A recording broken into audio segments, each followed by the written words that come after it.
Hey, David here, and I've got to tell you something. And what I'm going to tell you could make you look at me differently. It could even make you want to distance yourself from me. But I'm still going to tell you because I love you. I should also share that what I'm going to show you, it is strange. And I think that most of what I present will challenge how you look at life. And you should probably also know that this video is infused with my faith in the scriptures and how I believe that His word is truth. But please, I am asking you to watch every single minute of this video, just so that you can look at it all and you can evaluate everything yourself. But I'm more confident about all of this stuff than ever before. And that's why I'm finally showing you this.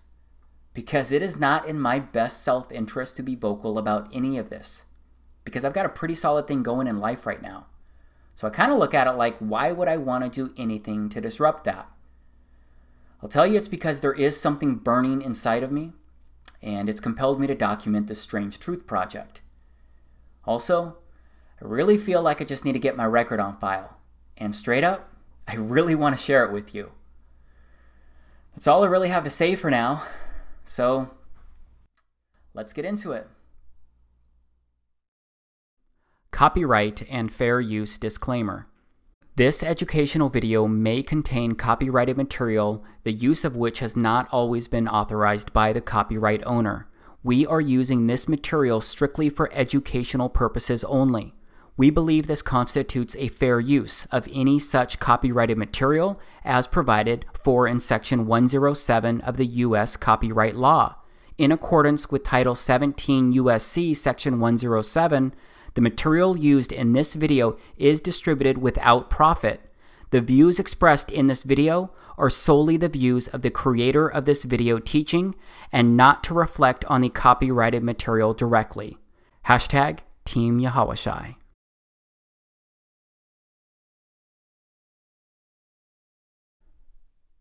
This is the moon as seen from Northern California. I used my Nikon Coolpix P900 to record this. It's actually pretty amazing how close I can zoom in on it. Just how clearly I can see it, even in the daylight. I can actually zoom in closer to craters to look at those if I wanted. Yeah, I've gotten pretty good at zooming in on this stuff in the sky. This is Jupiter. It's a planet, as I'm sure you've heard. It's one of the gas giants. I didn't really know very much about Jupiter or much about anything in outer space until I started recording the sky using my camera. But you can see this here. Jupiter looks really cool. It seems to have waves running through it. There's a flickering within it, and it looks a lot like a glowing light. This is Venus. Venus is the second planet from the Sun. It's the second brightest natural object in the night sky after the moon. If you didn't know, Venus is a terrestrial planet, and it's sometimes called Earth's sister planet, or twin, because of their similar size, similar mass, similar proximity to the Sun.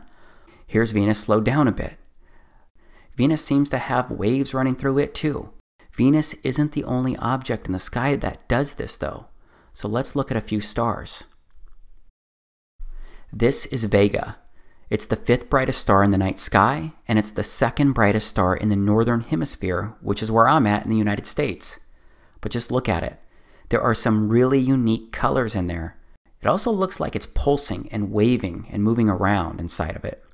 It also has these ring-looking things going around inside of it from its center to the edges. And just like Venus, Vega has some kind of dot right in the middle of it.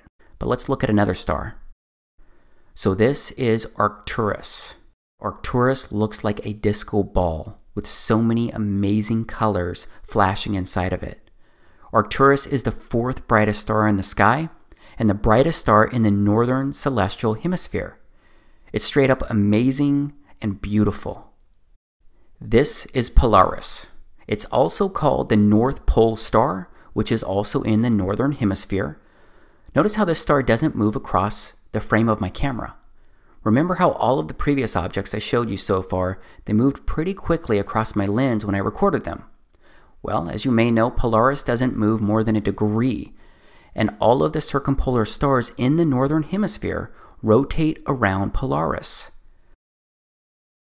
I'm curious if you've ever seen recordings of planets or stars in the night sky like what I just showed you, because there's no doubt The moon looks the same as what you've probably seen. But when it comes to planets and stars, I bet that you've primarily seen images like these. I think it's odd how different these online images look versus what I actually recorded and what I actually observed with my camera. I just wish that some of the normal observations came up at the top of some of the online searches I do. I found a lot of things odd and kind of strange and surprising recently, and that didn't start happening until this year, 2017, because I actually started looking up. I started looking at the daytime sky, started looking at the clouds and how different they can be from one day to the next. I looked at planes flying across the blue sky. I looked at the sun behind the clouds. I looked at the clouds floating across the sky, and I started paying attention to the moon in the daytime, in the nighttime. I started looking at the moon's different phases, its different colors. This is a waxing crescent moon. This is a full moon. And like I mentioned earlier, I bought a unique camera to record all of this. It's the Nikon Coolpix P900. I bought it to personally study all of these things as I looked up and took some interest in the sky.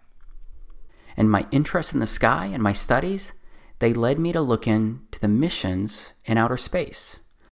First, I looked into the Apollo missions to the moon. Then I wondered why we hadn't been back to the moon in 45 years. I wondered why even now we didn't at least have a fleet of rovers scouring every inch of the moon, including its other side that we didn't even land on. But apparently there's a competition to get rovers on the moon. But I mean, we have a rover on Mars. Why didn't we at least send one rover up to the moon to constantly observe it, since we no longer send humans? It's just hard for me to imagine that we've already discovered and observed everything we could learn about the moon during those 3 years of Apollo missions. You know, we've never put a woman on the moon, only men. So why not send our first woman to the moon? That would be a spectacular accomplishment. At least I think so. But then I came across a video of Don Pettit. He's a very outspoken NASA astronaut who's been to outer space 3 times. He said this is why we haven't been back to the moon.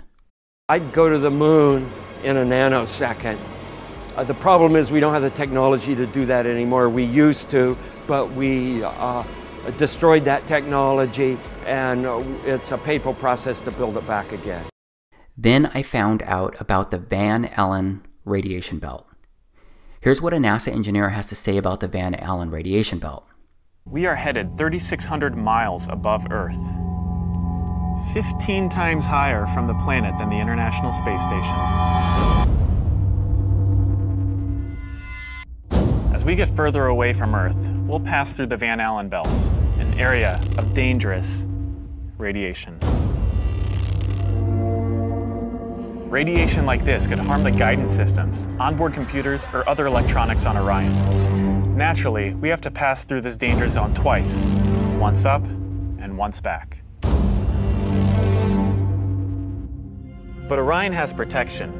Shielding will be put to the test as the vehicle cuts through the waves of radiation. Sensors aboard will record radiation levels for scientists to study. We must solve these challenges before we send people through this region of space. Sensors aboard will record radiation levels for scientists to study. We must solve these challenges before we send people through this region of space. So yeah, I found it really interesting what that NASA engineer said about the Van Allen belt. And it turns out that other NASA folks have said the same thing about leaving low Earth orbit. And what comes after the International Space Station once its mission is over? How do we ensure the presence of humans in space? Well, that's a great question. The plan that NASA has is to build a rocket called SLS, which is a heavy lift rocket. It's something that is much bigger than what we have today, and it will be able to launch the Orion capsule with humans on board, as well as landers or other components to destinations beyond Earth orbit. Right now, we only can fly in Earth orbit. That's the farthest that we can go. And this new system that we're building is going to allow us to go beyond and hopefully take humans into the solar system to explore. So the moon, Mars, asteroids, there's a lot of destinations that we could go to, and we're building these building block components in order to allow us to do that eventually. The technologies that we're testing out on space station are definitely helping us with our goals of going beyond low Earth orbit. So we have a really robust exploration program at NASA. And here's a quick look at the technology that we used to make it to the moon. Here's an image of the command module being rescued in the ocean. This made it to the moon and through the Van Allen belt and back to Earth. Here's video of a command module taking off from the moon. Here are some images I downloaded from NASA's website showing the module and a close-up of the technology that we sent to the moon.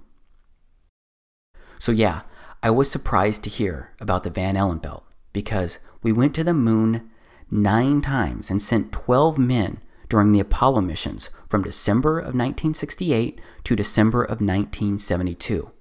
I'm kind of a detail-oriented guy, so I wanted to learn more about all this because while I'm detail-oriented, I'm also pretty cynical and extremely curious about things that don't immediately click. But I got sidetracked during my research because I came across Neil deGrasse Tyson saying something kind of weird. If you didn't know, Neil deGrasse Tyson is an astrophysicist, and he's pretty well known inside the science community. So here's what he said. So you spin, you know, when you spin pizza dough, it kind of flattens out. Yeah. Gets wider in the middle. And so Earth, throughout its life, even when it formed, it was spinning. And it got a little wider at the equator than it does at the poles. So it's not actually a sphere, it's oblate. And officially it's an oblate spheroid. That's what we call it. But not only that, it's slightly wider below the equator than above the equator. A little chubbier. A little chubbier. Yeah. Chubby's a good way. It's like pear-shaped. Yeah. I researched this statement because it didn't make sense to me. And yeah, if you watch the whole video of when he says this, he gets into sea levels and more. But I gotta tell you, he didn't mean the statement as a joke. But it still seems like a joke because who says the Earth is pear-shaped? Pretty odd, right? Either way, his statements and my research led me to download just more images and more videos from NASA's actual website. These are a few of their images of Earth that they took from space. And as I was downloading and researching photos and videos at NASA's website of our first moon landing, the Apollo 11 mission, I discovered something pretty crazy. Apparently, NASA lost the tapes that recorded data of the original Apollo 11 moon landing in 1969. The tapes included biomedical data on astronauts, video footage of the Apollo 11 landing, and all of their telemetry and engineering data. But based on everything I can research, it seems that NASA actually lost not just the Apollo 11 telemetry data, but NASA lost all of the telemetry data from all of the Apollo missions that landed on the moon. That's well over 10,000 lost tapes and over a ton, literally a ton in weight of missing tapes. Fortunately though, they were able to restore the original moon landing footage that was broadcast to Earth. I guess I just found it pretty odd when you consider that the moon landing is one of the, if not the, greatest accomplishments by mankind. Because I figured NASA would take really good care of that stuff and properly label boxes and reams of recordings. Okay, so that seemed pretty careless. But then I stop and think, wouldn't right now be the perfect time to go back to the moon? We've made significant breakthroughs in technology in the past 45 years. So imagine today's technology that NASA could bring to the moon to record and study it. Imagine the beauty that they could show the entire world. Because we could have crystal clear, high-definition footage taken directly from the surface of the moon. I mean 4K resolution stuff that would blow everyone's minds. But instead, everyone seems to be okay with not going back. And that's despite the original video of our first ever moonwalks during the Apollo 11 mission being destroyed. And they say the original recordings, they were actually super clear and nothing like the grainy video that was broadcast to millions on television. But I guess it doesn't really matter either way, since we destroyed the technology to get back to the moon. That's if you believe what Don Pettit said. So my curiosity compelled me to keep researching all of this stuff. And a lot of what I found, it didn't make a whole lot of sense. Like, why does it look like this flag is flapping or blowing in the wind? And this module taking off looks pretty weird to me. So yes, A lot of the moon landings and stuff surrounding outer space can come across as odd. And yeah, maybe each odd thing can be explained away. It's just that when I look at all of the oddities as a whole, it's a bit creepy. And I say creepy because someone I know and someone I love once said this stuff was creepy when they started looking into it. And all of this creepy stuff made me want to keep researching and keep asking questions. But I ended up asking one question that can get you labeled as a nutcase. It's a question that makes people laugh at you. It's a question that I bet you've already seen coming as you've been watching this video. And that question is, did we really go to the moon? I'm sorry, Jay. I'm sorry. I could see that how that would affect your Christmas. I made that whole thing up. What? I'm sorry. I guess I just wanted to seem interesting. I guess there's a real danger of that on this show. But there's a pressure. Well, yeah, people come out and they've run out of anecdotes, you know, and they just start making stuff up. Yeah. Like that Neil Armstrong guy. Have you seen him on the talk shows? Neil Armstrong, you mean the first man to walk on the moon? Talk about a fish story. Yeah. Man, and they're buying it. Oh, yeah.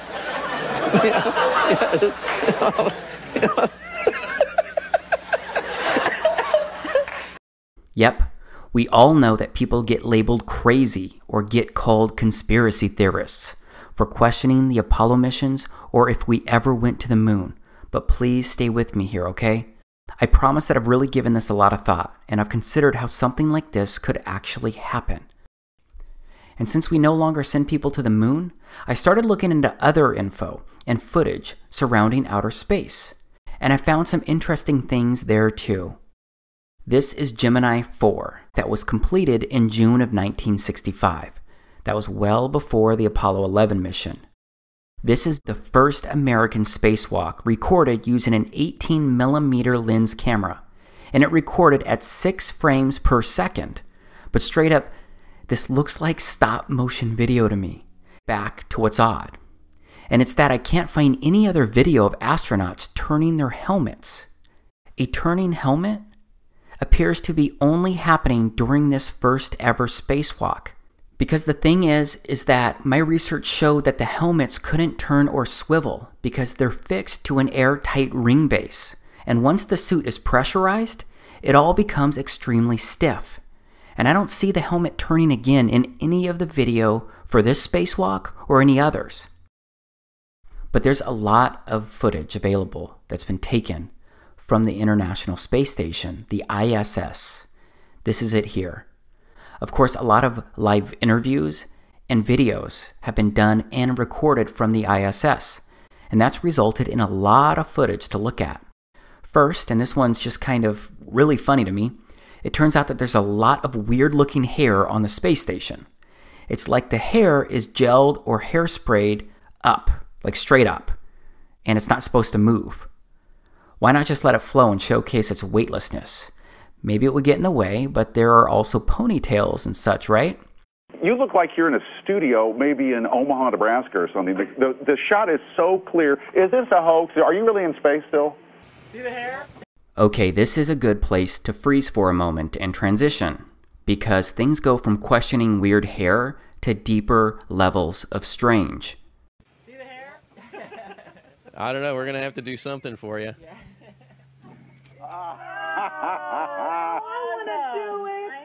Oh, yeah, I can do that. Watch this. It looks like this guy is grabbing a wire attached to the guy next to him. He's not grabbing air, and there is no reason why any of these guys would be wearing wires in space. Someone I know wondered that when I showed them this video. Believe me, you're going to be just like the person I talked to, because you will look for answers. You will look for ways to rationalize these things that I show you. Just understand I've asked the same questions. Why, how, and what am I really seeing? This guy with the red shirt looks like his shirt is being pulled by a wire. There are lots of these instances out there that you can research, but it's not exclusive to the ISS. It also happened on the moon itself, and I'll show you that in a moment. But look at the guy in the middle of these men. He looks like he's actually wearing a harness. This was a live interview with Boise State, and look at how awkward this is. Look at this astronaut who turns with his back to us. Pay attention to his back heels. It seems like there may not be enough slack, so his heels stay off the ground. Okay, maybe that's hard for you to believe or see, but look at this awkwardness. This astronaut looks like he's being yanked up by a cable. So how does he get up like this on his own? I mean, the other astronaut did not pull him, but it looks like he was lifted by some external force outside of him, and it's not the guy next to him. Straight up, it appears that these astronauts are attached to cables or some kind of harnesses at times, because it pulls the astronauts in unnatural ways. It even prevents them from falling all the way down. Sometimes they look like puppets on strings due to the way that they're being pulled or moved along. But how else could they be doing this? Well, it could be more special effects and likely something called augmented reality and or green screens. And this is what it looks like. This is an actual video that NASA did. They meant to do this. This is an example of augmented reality. And then there are chroma key screens. So outside of green screens, there are also blue screens. And that's what you're seeing right here. You're seeing the former president being pushed through this NASA area, and behind him is Tim Peake, an astronaut, with what looks like a blue screen, a chroma key screen right behind him. And you see the green ball. I mean, we can compare footage around that same time compared to what was caught on camera, and you can see it's the same background. It looks like the same deal. And I've only ever found one other video that's ever shown this same checkered blue screen. This is that one other video that I'm showing you right here. But how coincidental is it that they use this blue checkered background, which is extremely similar to ORAD virtual set technology? I mean, this is the kind of stuff you can do on a budget right here, this video. Now here's something else from the ISS. Look at this card floating. This is directly from NASA's YouTube channel. This card, it just doesn't look real. Is there an air conditioner on up there? I mean, look at it. It looks like they're doing everything they can not to laugh. Next, people say that the spacewalks may have been recorded underwater and not on the moon at all. Because, as you can see here, astronauts are definitely trained underwater.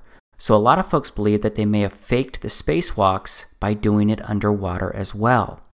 And that seems to make a lot of sense when you study a lot of the spacewalk videos, because you're going to see what looks like a lot of bubbles going all these different directions.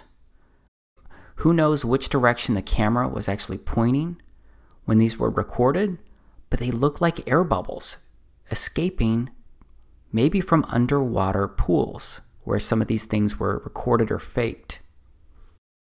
Last, there are zero gravity planes. The only way right now that we can simulate the gravity on Moon, Mars, asteroids is parabolic flight. So yeah, there is likely hours of video of real weightlessness that people have experienced, but you can't do that all the time, so there needs to be other options, especially for the longer videos like I showed before. Okay, this is a time-lapse video of Earth recorded from the ISS, but I want to step off the space station right now. I want to look at the Apollo 11 crew's first public appearance after returning from the moon. It was our pleasure to have participated in one great adventure. It's an adventure that took place not just in the month of July, but rather one that took place in the last decade. We all here and the people listening in today had the opportunity to share that adventure over its developing and unfolding in the past months and years.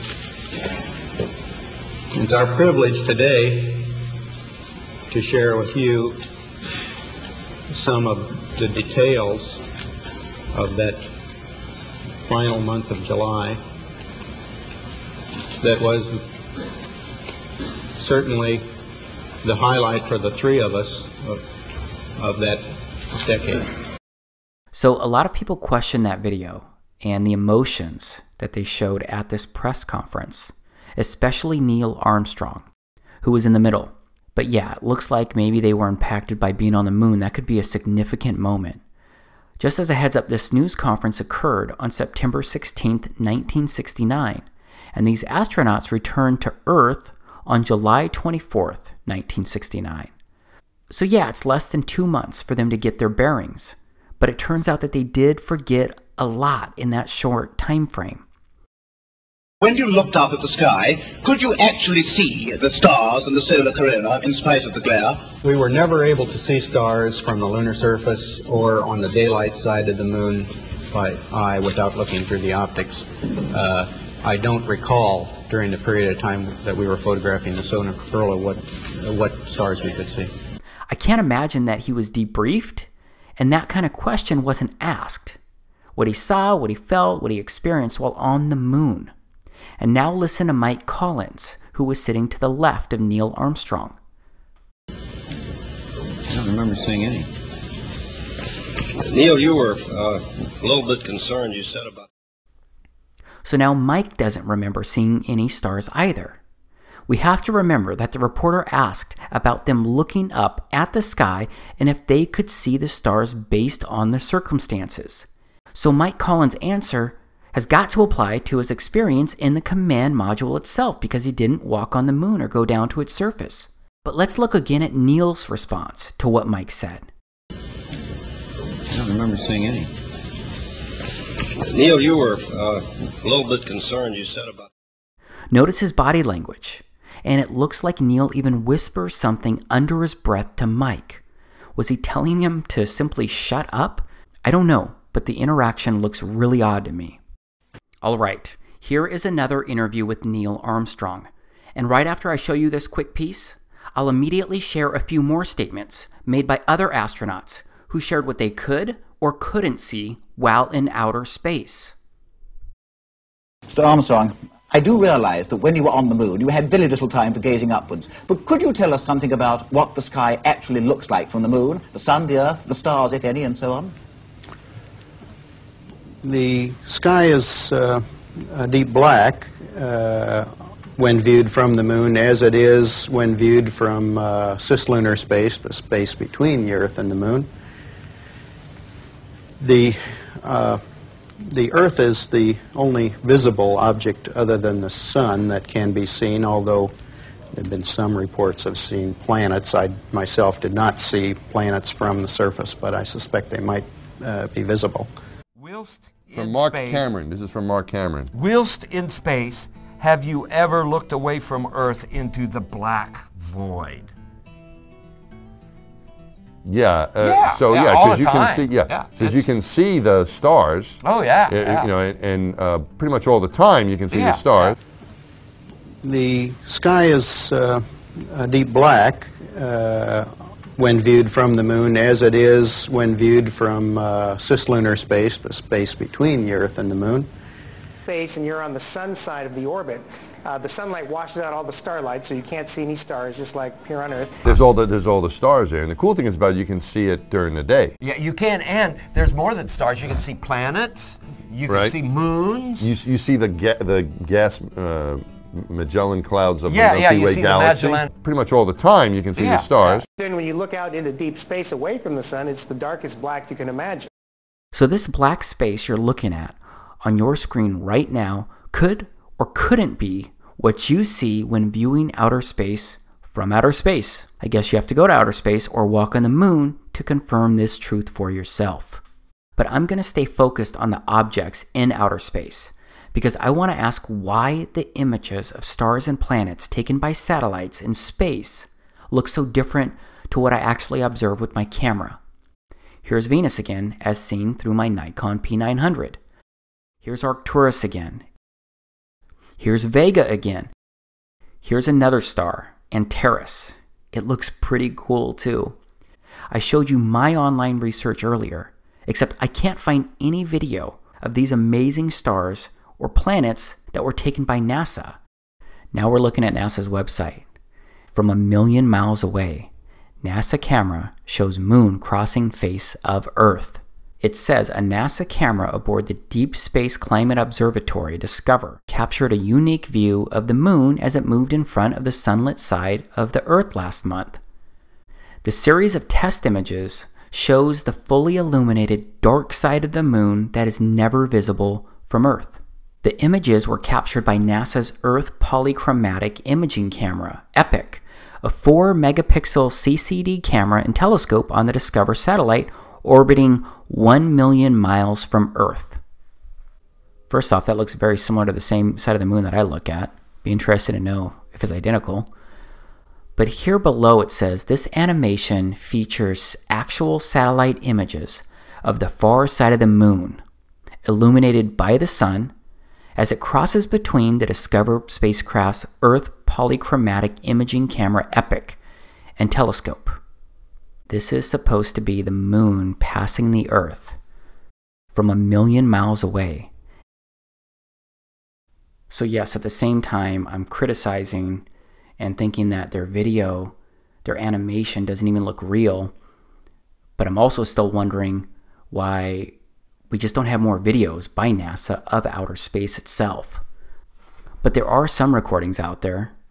There's the Cassini spacecraft out there near Saturn that recently plunged into Saturn. And then there is the Juno spacecraft observing Jupiter. But I'm sorry, all of these look like CGI images to me. They just don't look real. So these spacecraft are satellites, right? What about satellites in general? I looked up satellites online, and the satellites are all CGI or fake-looking images when I search them. That doesn't prove anything, but it's another place where primarily CGI images are found when you start researching this kind of stuff. And I do think there's a lot more CGI out there because there's more stuff that just doesn't seem right when you start looking into it. Like the SpaceX missions. These are landings recorded by SpaceX and published by them. This is CRS-6. This is CRS-8. This is CRS-10. This is CRS-11. Again, this just doesn't look real to me. And how can a rocket steer a landing like this? These rockets are like huge, massive, heavy sticks. Except they can rocket to the ground in reverse. They can take off right, re-enter, flip around, and come to the ground in reverse and land with this kind of crazy precision using these tiny little fins. They're not even fins. They don't have wings. So yeah, this is a lot that I'm showing you, a lot that I'm asking you to question. But that's because there's a rabbit hole of random things that just don't make sense. And they don't look real. And then there is a film positioning itself as a documentary called A Funny Thing Happened on the Way to the Moon. And while it looks like there's some disinformation in this video, it does address a few things that kind of make you think twice. It does seem to address some valid questions. Here's some video from it. The cost of the 3 moon rovers in 21st century currency? Nearly $60 million each, though they had fewer parts than a Jeep. Where was all this money going? Then there's the flag, blowing in the wind, at least twice, on the atmosphereless moon. Here the editor cuts to a still shot of the flag, just as the effect becomes noticeable. Here it is unchecked. This rare clip, attained decades ago, was never re-released with the inevitable increase in experience and scrutiny. To demonstrate 1/6 gravity, a bouncy, floaty feel to the astronaut's movements would be similarly achieved with relative simplicity. Slow motion. You are viewing the scenes as they aired more than 30 years ago. Now let's look at them with the speed doubled. It becomes discernible that they are, in fact, in Earth's gravity, and are no more leaving the ground than they would on Earth. It is clear from these rarely seen colour television pictures that the crew of Apollo 11 brought a high-resolution colour video camera with them on their mission. Yet the only pictures broadcast live from the moon's surface were these from a low-definition black and white camera. In fact, the networks complained because in addition to this, they were forced to shoot the images, second generation, off of a projection TV of the technology of 30 years ago, and were not even allowed to take a direct feed, which further degraded the quality and clarity of the images. Perhaps this was precisely what NASA and the federal government had in mind. After all, it was a first, regardless of where they were. Better to open up their debut mission with fuzzy pictures and numerous blackouts, rather than show too much revealing detail of a false scene that was yet unproven. And finally, the element that seals their fate. Of all the footage of Apollo 11 requested from NASA over a 5-year period, one gem was discovered just before the completion of this documentary. An old reel received by mistake. It contains the raw or unedited footage of the crew of Apollo 11, Michael Collins, Edwin Aldrin Jr. and Neil Armstrong, staging part of their mission for nearly an hour in living color, with exceptionally clear behind-the-scenes audio of conversations discussing the techniques used to achieve a disingenuous picture depicting the Earth at a distance, in order to falsely demonstrate their far journey from it and their ability to survive passing through the Van Allen radiation belts.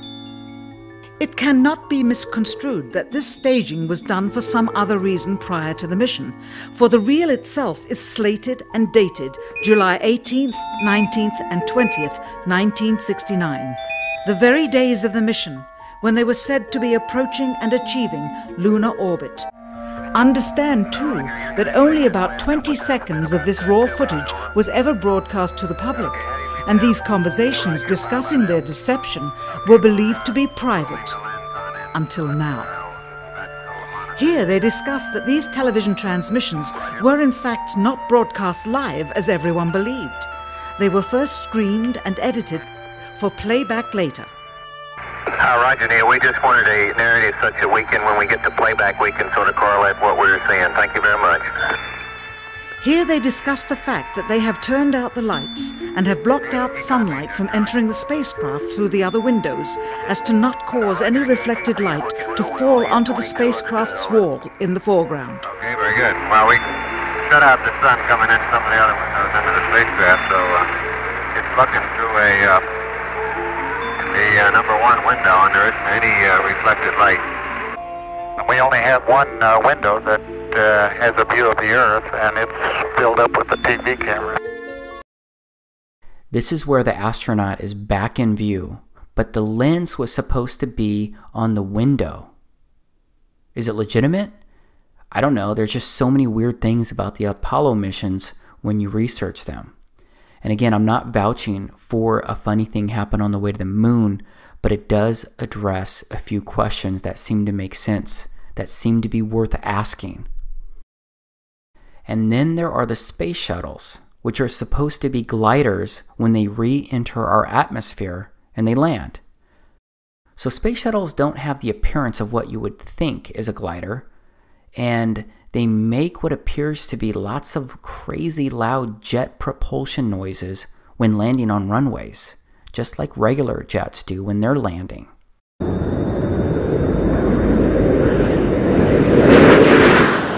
Commander Charlie, Bob flaring up the shuttle's nose for landing, and so you can see the main gear of in place.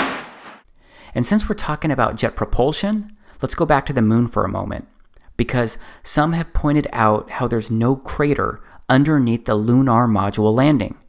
The jet propulsion would have likely created a crater, or at least some type of big marking from its landing. There isn't any dust anywhere though, not even on the legs or feet of the module. I would think that some kind of dust or rocks should have been blown around from the lunar module landing on the moon. Keep in mind that the module had a 10,000-pound thrust engine, except it seems to have left no disturbance underneath it. Also, Neil Armstrong is sitting on top of that engine when it's initially landing on the moon, but he's heard clear as day when they're landing. 60 seconds. Lights on. Forward. Forward. 40 feet down, 2.5. Picking up some dust. Straight shadow. 4 forward, drift into the right a little. 30 seconds. Forward. Contact light. Okay, engine stop. We copy you down, Eagle. Listen, Tranquility Base here. The Eagle has landed. There just seems to be so many questionable circumstances involving NASA. And yeah, this next one, I'm talking about the Space Shuttle Challenger of 1986 that exploded soon after takeoff. And please know that I'm taking this one carefully but seriously, because this one involves life and death. I just believe there are enough intriguing questions about the crew members on that exploding ship to touch on it here. Because 6 of the 7 crew members are considered alive by many people today, because there are 6 people living in the United States who closely resemble 6 original crew members from Challenger. The Challenger's commander was Francis Richard Scobie. Today there's a Richard Scobie who is CEO of a Chicago marketing company. These guys have some eerily similar features, like the same kind of wide-set eyes that both seem to be tilted in their corners. The pilot was Michael J. Smith, and there's another Michael J. Smith living today, a professor, and they seem to look the same. Same smiles, it looks like the same teeth inside those smiles, both have blue eyes, and more. One of the mission specialists was Ronald McNair. It turns out that he has a brother named Carl, who's living today, and they look like they could be twin brothers. Another mission specialist was Ellison Onizuka. He also has a lookalike brother still alive today, and his brother's name is Claude.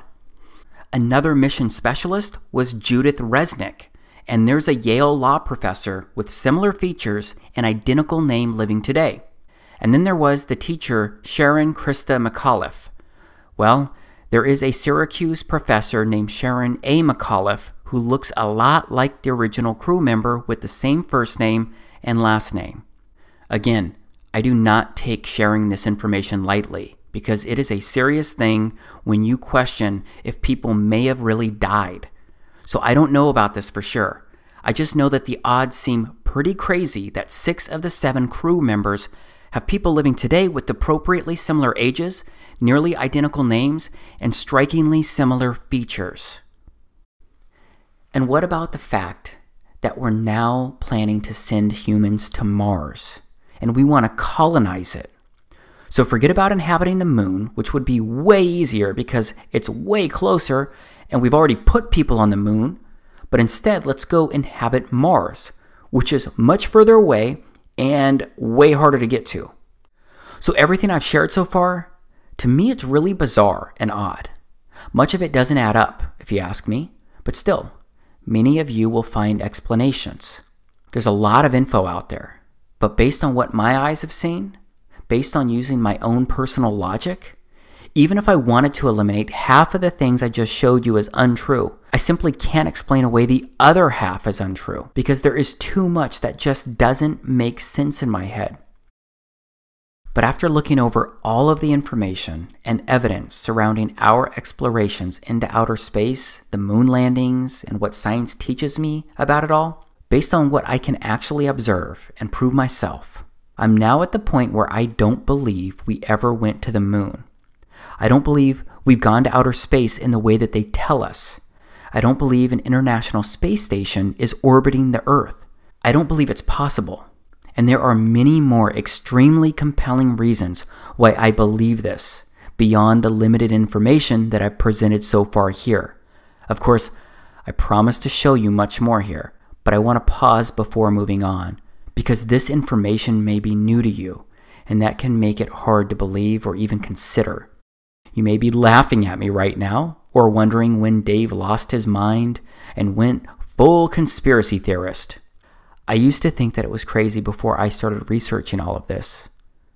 But what if it was possible? What if what you've been told was not the truth? Or maybe it was full of half-truths? Would it be the first time that someone lied to you? Would it be the first time that your government lied to you? It's easy for me to say that, especially when you may be thinking the opposite. But no matter what, I'm the one making these claims, so I need to present more information to show how all of the pieces could fit. So please just stay with me here, because we've barely touched the first layer of how odd and bizarre things may really be.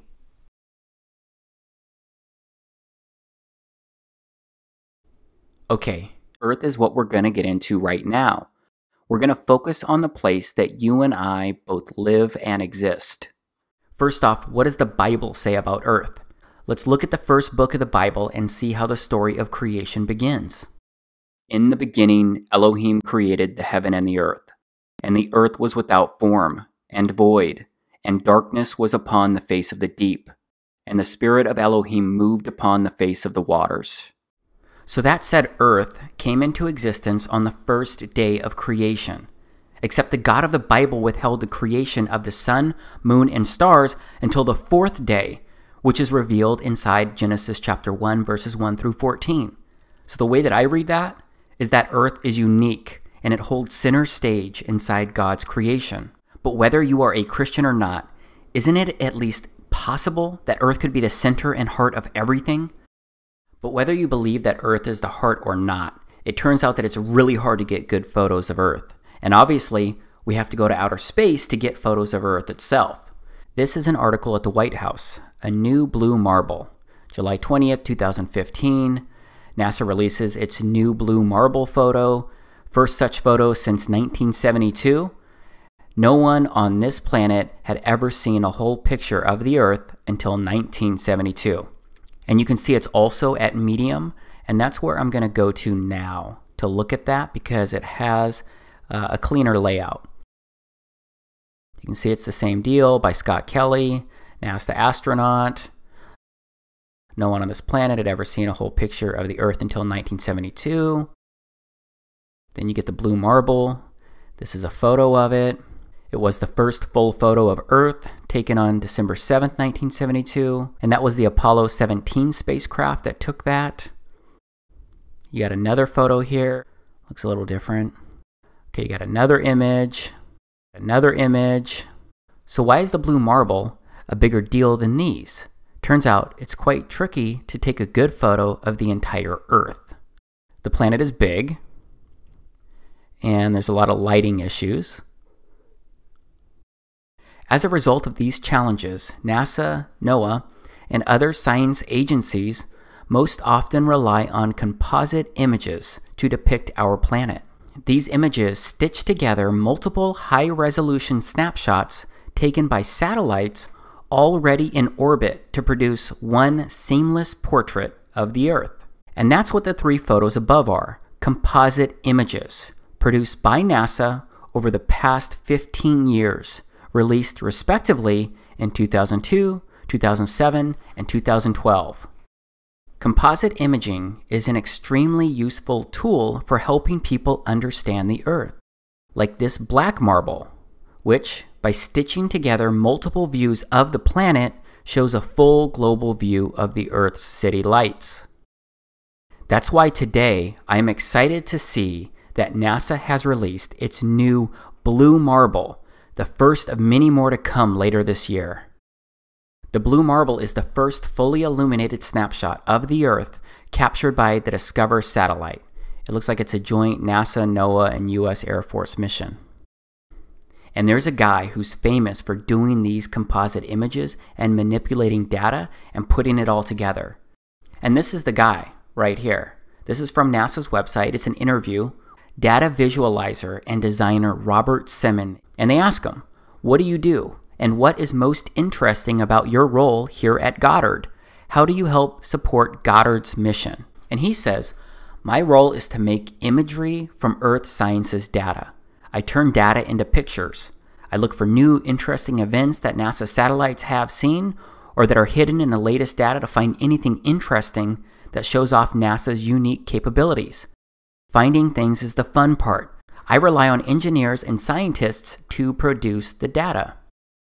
Okay, they ask him, what is the coolest thing you've ever done as part of your job at Goddard? And he says, the last time anyone took a photograph from above low Earth orbit that showed an entire hemisphere one side of a globe, was in 1972 during Apollo 17. He also says by 2002, we finally had enough data to make a snapshot of the entire Earth. So we did. The hard part was creating a flat map of the Earth's surface with 4 months of satellite data. Rito Stockley, now at the Swiss Federal Office of Meteorology and Climatology, did much of this work. Then we wrapped the flat map around a ball. My part was integrating the surface, clouds, and oceans to match people's expectations of how Earth looks from space. That became the famous blue marble. Okay, I know I already touched on this earlier, but I just keep wondering. Why doesn't NASA just deploy a rover to the moon, equipped with a camera at least comparable to my Nikon P900? Then they would have it on the moon's surface all the time, because they could take continuous images of the entire Earth throughout the different seasons and months. They could zoom in on continents and islands, and maybe even more, like I do of the moon from here on Earth. Wouldn't you get good and accurate images with that approach? Wouldn't that make sense? But instead, they have a data visualizer / designer who compiles all of the different data, and then that data gets stitched together by that person. But let's just step back again. And I'd like to review the Science 101, some of the basics surrounding the Earth, the Sun, and the solar system. I'm talking about the basic info that we're all taught about Earth, the Sun, and the solar system, and how they all move and work. First, the Earth rotates eastward around an invisible line known as its axis. And I've actually got some video of the Earth spinning provided by NASA. This is an official video by NASA of the Earth spinning. It was captured over a 25-hour period. It is really, really hard to see any of the continents in this video. I guess it was just too cloudy for those 25 hours. Okay, now I'm looking at live science. How fast does Earth move? As passengers on Earth, we are all carried around the sun at a mean velocity of 66,600 miles per hour. Add that dizzying notion to the fact that we are spinning at the equator at a 1,000 miles per hour clip, an action that causes the planet to bulge outward. Of course, these velocities are relative to the sun and to the poles, respectively. Okay, how fast is Earth moving? Let's look at that again. As an Earthling, it's easy to believe that we're standing still. After all, we don't feel any movement in our surroundings. But when you look at the sky, you see evidence that we are moving. Okay, how fast are we spinning? I just went through this, but it's interesting to see another source, and it talks about, depending on where you're located, right? Sun and galaxy move too. To blow your mind even more, the sun has an orbit of its own in the Milky Way. The sun is about 25,000 light years from the center of the galaxy, and the Milky Way is thought to be about 100,000 light years across. We are thought to be about halfway out from the center, according to Stanford University. The sun and the solar system appear to be moving at 200 kilometers per second, or at an average speed of over 500,000 miles per hour. The Milky Way too moves in space relative to the other galaxies. In about 4 billion years, the Milky Way will collide with its nearest neighbor, the Andromeda Galaxy. Everything in the universe is therefore in motion. Now let's go back to the Live Science article. How fast does Earth move? Let's touch on the velocities and why we don't feel them. The reason we don't feel the rush is the same we aren't pinned to our seats while in an airplane moving at a constant speed. Velocity can only be measured with reference to another object moving at a different velocity, and we cannot feel velocity while in a constant frame of reference. This is why it might be news to you that our entire solar system is whizzing around the center of our galaxy at a fairly inconceivable, it's over 500,000 miles per hour. The galaxy is also moving with respect to other galaxies in the universe. And for all we know, the whole universe is moving, but now we're getting into great unknowns. Okay, so I just went over a lot of numbers, but it's all basic stuff. But that's pretty fast, right? I do think that it's kind of odd that we don't feel any of that spinning or rotation. I think these speeds are mind-blowing when you try and wrap your head around them or even imagine them. Here's a snapshot of someone's visual representation of what the solar system is doing according to the science and the speeds that I just shared. I think it's pretty wild when you just stop and look at this and think about it, because we're just flying through space. We're just a big rock moving around with other big objects. I do find it interesting that we're taught all of this as fact, except there are a lot of great unknowns. And all we have are primarily CGI videos and composite images to look at and review. And if you aren't picking up what I'm putting down, then let me be really blunt here. I don't believe this visual representation is accurate. I believe something else could be true. And it's all based on the foundation that we never went to the moon. It's all based on the belief that we have not explored outer space. Because I do not think outer space exists as we've been taught. As a result, I believe something else when it comes to Earth, this place that we live on. And now it's time for me to share what I believe. It's something that may compel you to give me a hat made out of tinfoil. This may also compel you to laugh at me again, maybe even more than when I shared my belief that we've never been to the moon. My statement may compel you to shut off this video right now, but please, I am asking you to just keep watching until the end of it. And yes, I recognize that this is going to sound very out there when you hear me say it. You're going to ask a lot of questions immediately. You're going to wonder what my claim would look like if it was true or even possible. But if you know me, you know that I am an over-researcher. You know that I'm the kind of guy who needs to understand how all of the pieces fit. So please, just know that I will begin to help make sense of it all and share lots of information immediately after I make my statement, or better yet, after I pose my question. Okay, here is my question. What if the Earth was flat? No, I am not kidding. Most people imagine something like this when they hear flat Earth. But my research shows it's nothing like this here, because there's no edge that people can fall off. It doesn't really look different than anywhere you've ever visited on the Earth. Again, I know this is an out there statement, but I promise I will provide detailed information on how this could work and what it could look like.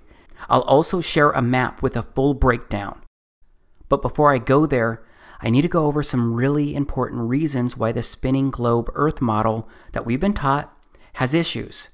It may be stuff that you've questioned before, and it probably includes stuff you haven't considered.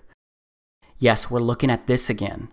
For all of my fellow Christians, just think about this visual representation in regards to the story of creation, and consider how just moments ago I shared Genesis 1 and how Earth came into existence on the first day of creation.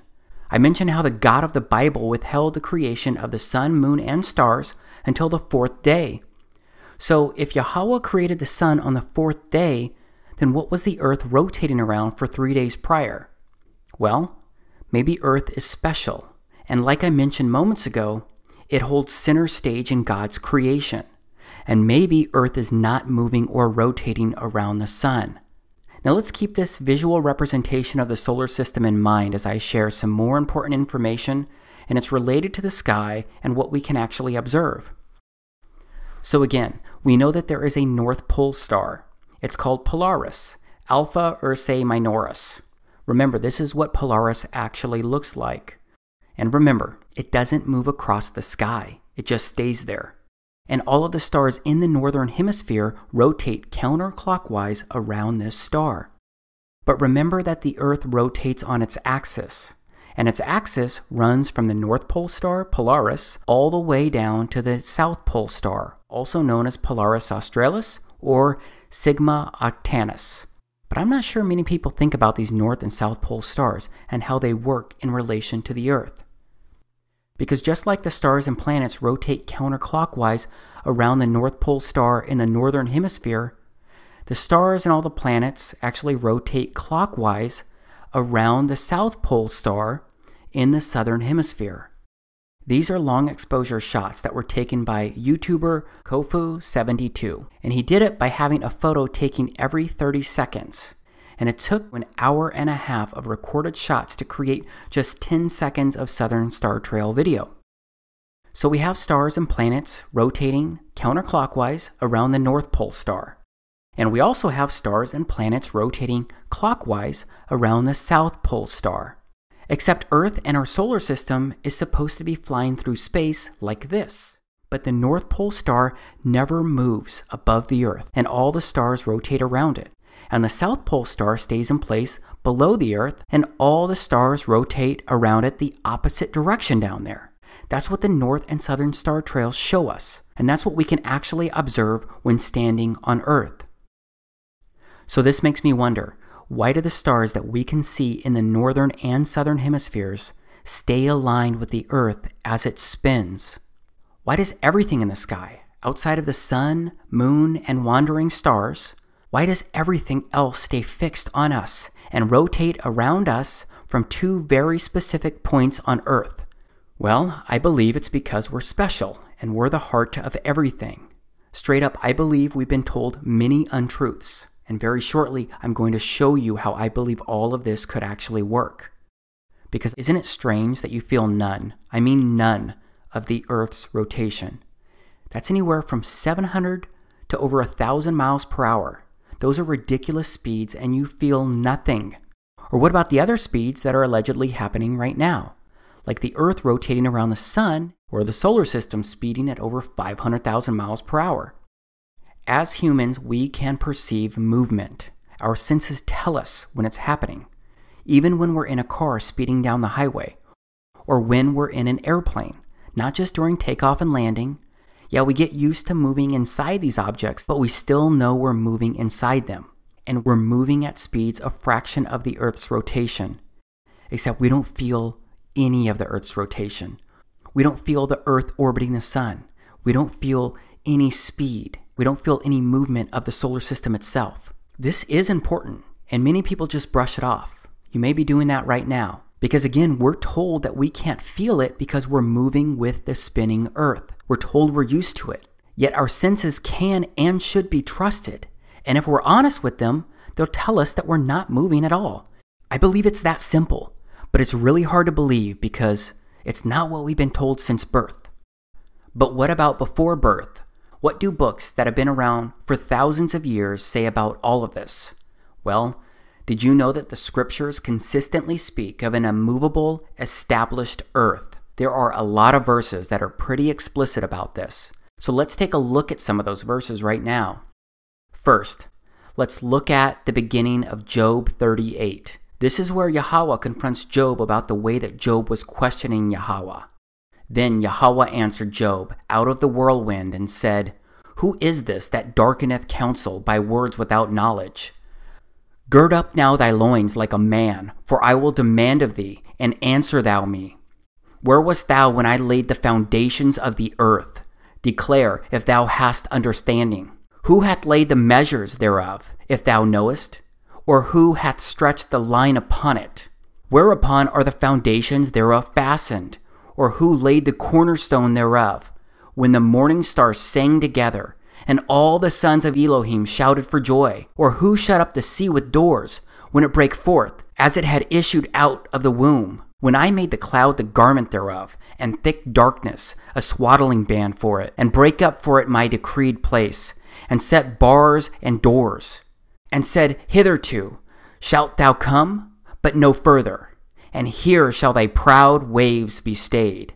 Hast thou commanded the morning since thy days, and caused the dayspring to know his place, that it might take hold of the ends of the earth, that the wicked might be shaken out of it?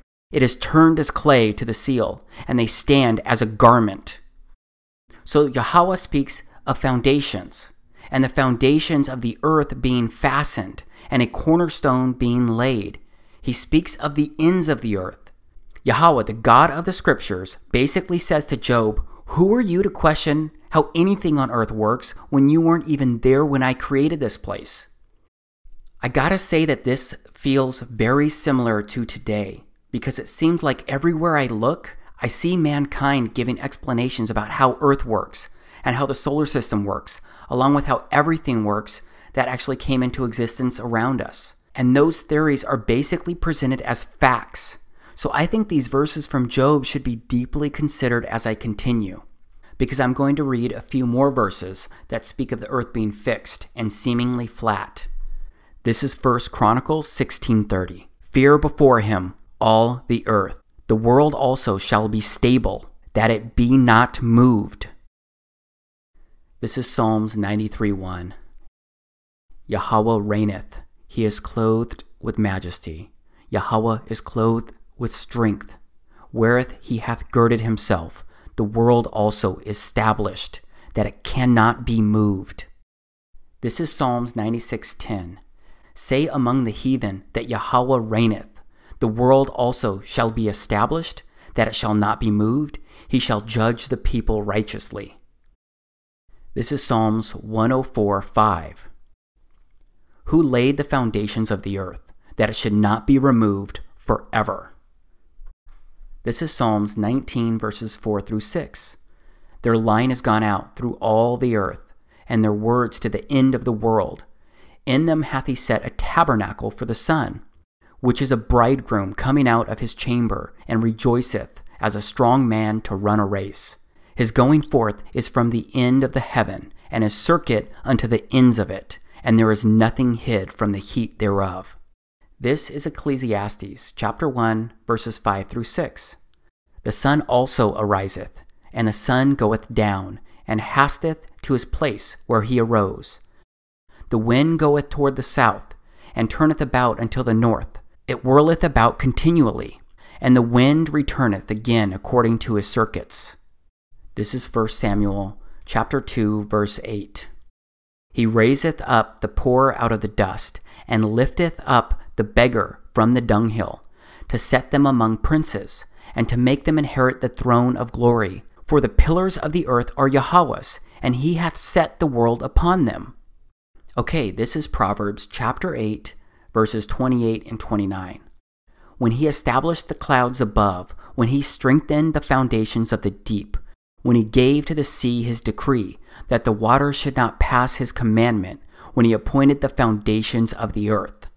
And this is Isaiah chapter 48, verse 13. My hand also hath laid the foundation of the earth, and my right hand hath spanned the heavens. When I call unto them, they stand up together. So it seems like the scriptures keep saying that the earth is established, it has foundations, it is on pillars, and also that it's the sun going up and down on his circuits that he created. But as I keep emphasizing, we're taught that the earth is constantly moving, spinning around, and that the earth is flying through space, and it's orbiting the sun, and that the universe is constantly expanding. But the Bible says the earth does not move from its pillars and foundation. I cannot find it anywhere in the scriptures where it says that the earth is round or spinning or moving. However, there is one specific verse that most people point to when using the scriptures to try and support a ball earth in outer space. It's Job 26:7. He stretcheth out the north over the empty place, and hangeth the earth upon nothing. Okay, so people use that to support that the earth, it's in outer space. But it doesn't speak anything about the earth spinning or moving or anything like that. Everything else in the scriptures say that it is firm, fixed, immovable, it has foundations, it has pillars. So I don't think it's a strong argument here. Plus, if you look at the book of Enoch, you will see scriptures that actually complement this area right here in Job. Because Enoch comments about how he was shown beyond and above the heavens. And he comments that there is nothing above or below. So I look at all of this, and I think, if you believe that the scriptures are the holy inspired words of our Creator, then I find it confusing for people to believe that our Creator would have had Job document something that contradicts so many other verses. So based on everything that I can find and research inside the scriptures, an established and immovable earth seems to be biblical truth. Also, my research has shown me that from the very beginning, ultra-Orthodox Christians believed this as well. They seem to have been flat earthers, because my research shows that the flat earth implications of the Bible were rediscovered and popularized by English-speaking Christians in the mid-19th century. And then their conclusions were dramatically confirmed by the rediscovery of Enoch among the Dead Sea Scrolls, which I'll touch on shortly. But even if the earth was round and spinning through space, does it really make sense for our Creator to leave out and omit this critical information? I don't think he would do that. And it appears, based on everything that I've read inside the scriptures, that he told us what the truth really is here. But we accept the globe Earth model, the planets, the stars, the solar system, and outer space in general because we're taught it as truth from childhood to adulthood. It's reinforced over and over again.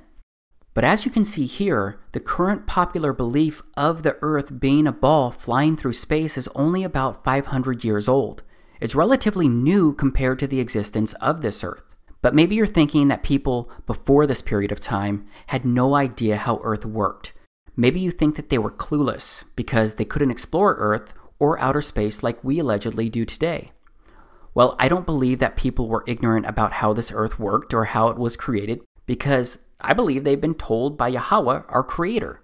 Because there's documentation dating back over 2,000 years. I'm referring to the Dead Sea Scrolls that I mentioned a moment ago. These Dead Sea Scrolls were discovered in 1947 when 11 caves were discovered near the Dead Sea. And these 11 caves ended up containing nearly 1,100 ancient documents, which have been dated to as early as 3rd century BC, before Christ. And these scrolls included fragments from every Old Testament book except for the book of Esther. One of the most common books was Psalms, and there were also some apocryphal books, including the book of Enoch. My point is that these scrolls, over 2,000-year-old documents and scriptures, when they're compared to the verses that we find in the Bible today, they're congruent, and they speak to the exact same thing. But let's step outside of the scriptures for a moment, because I believe that I need to also review some simple concepts when considering how the Earth could be flat and not a spinning ball. So let's once again look at stuff that we can actually observe. And this first thing is pretty straightforward. It has to do with water. Because water, it always finds its level. Yes, water always finds its level. And doesn't water always flow downhill because that water is seeking its level? Do you believe these simple concepts are true?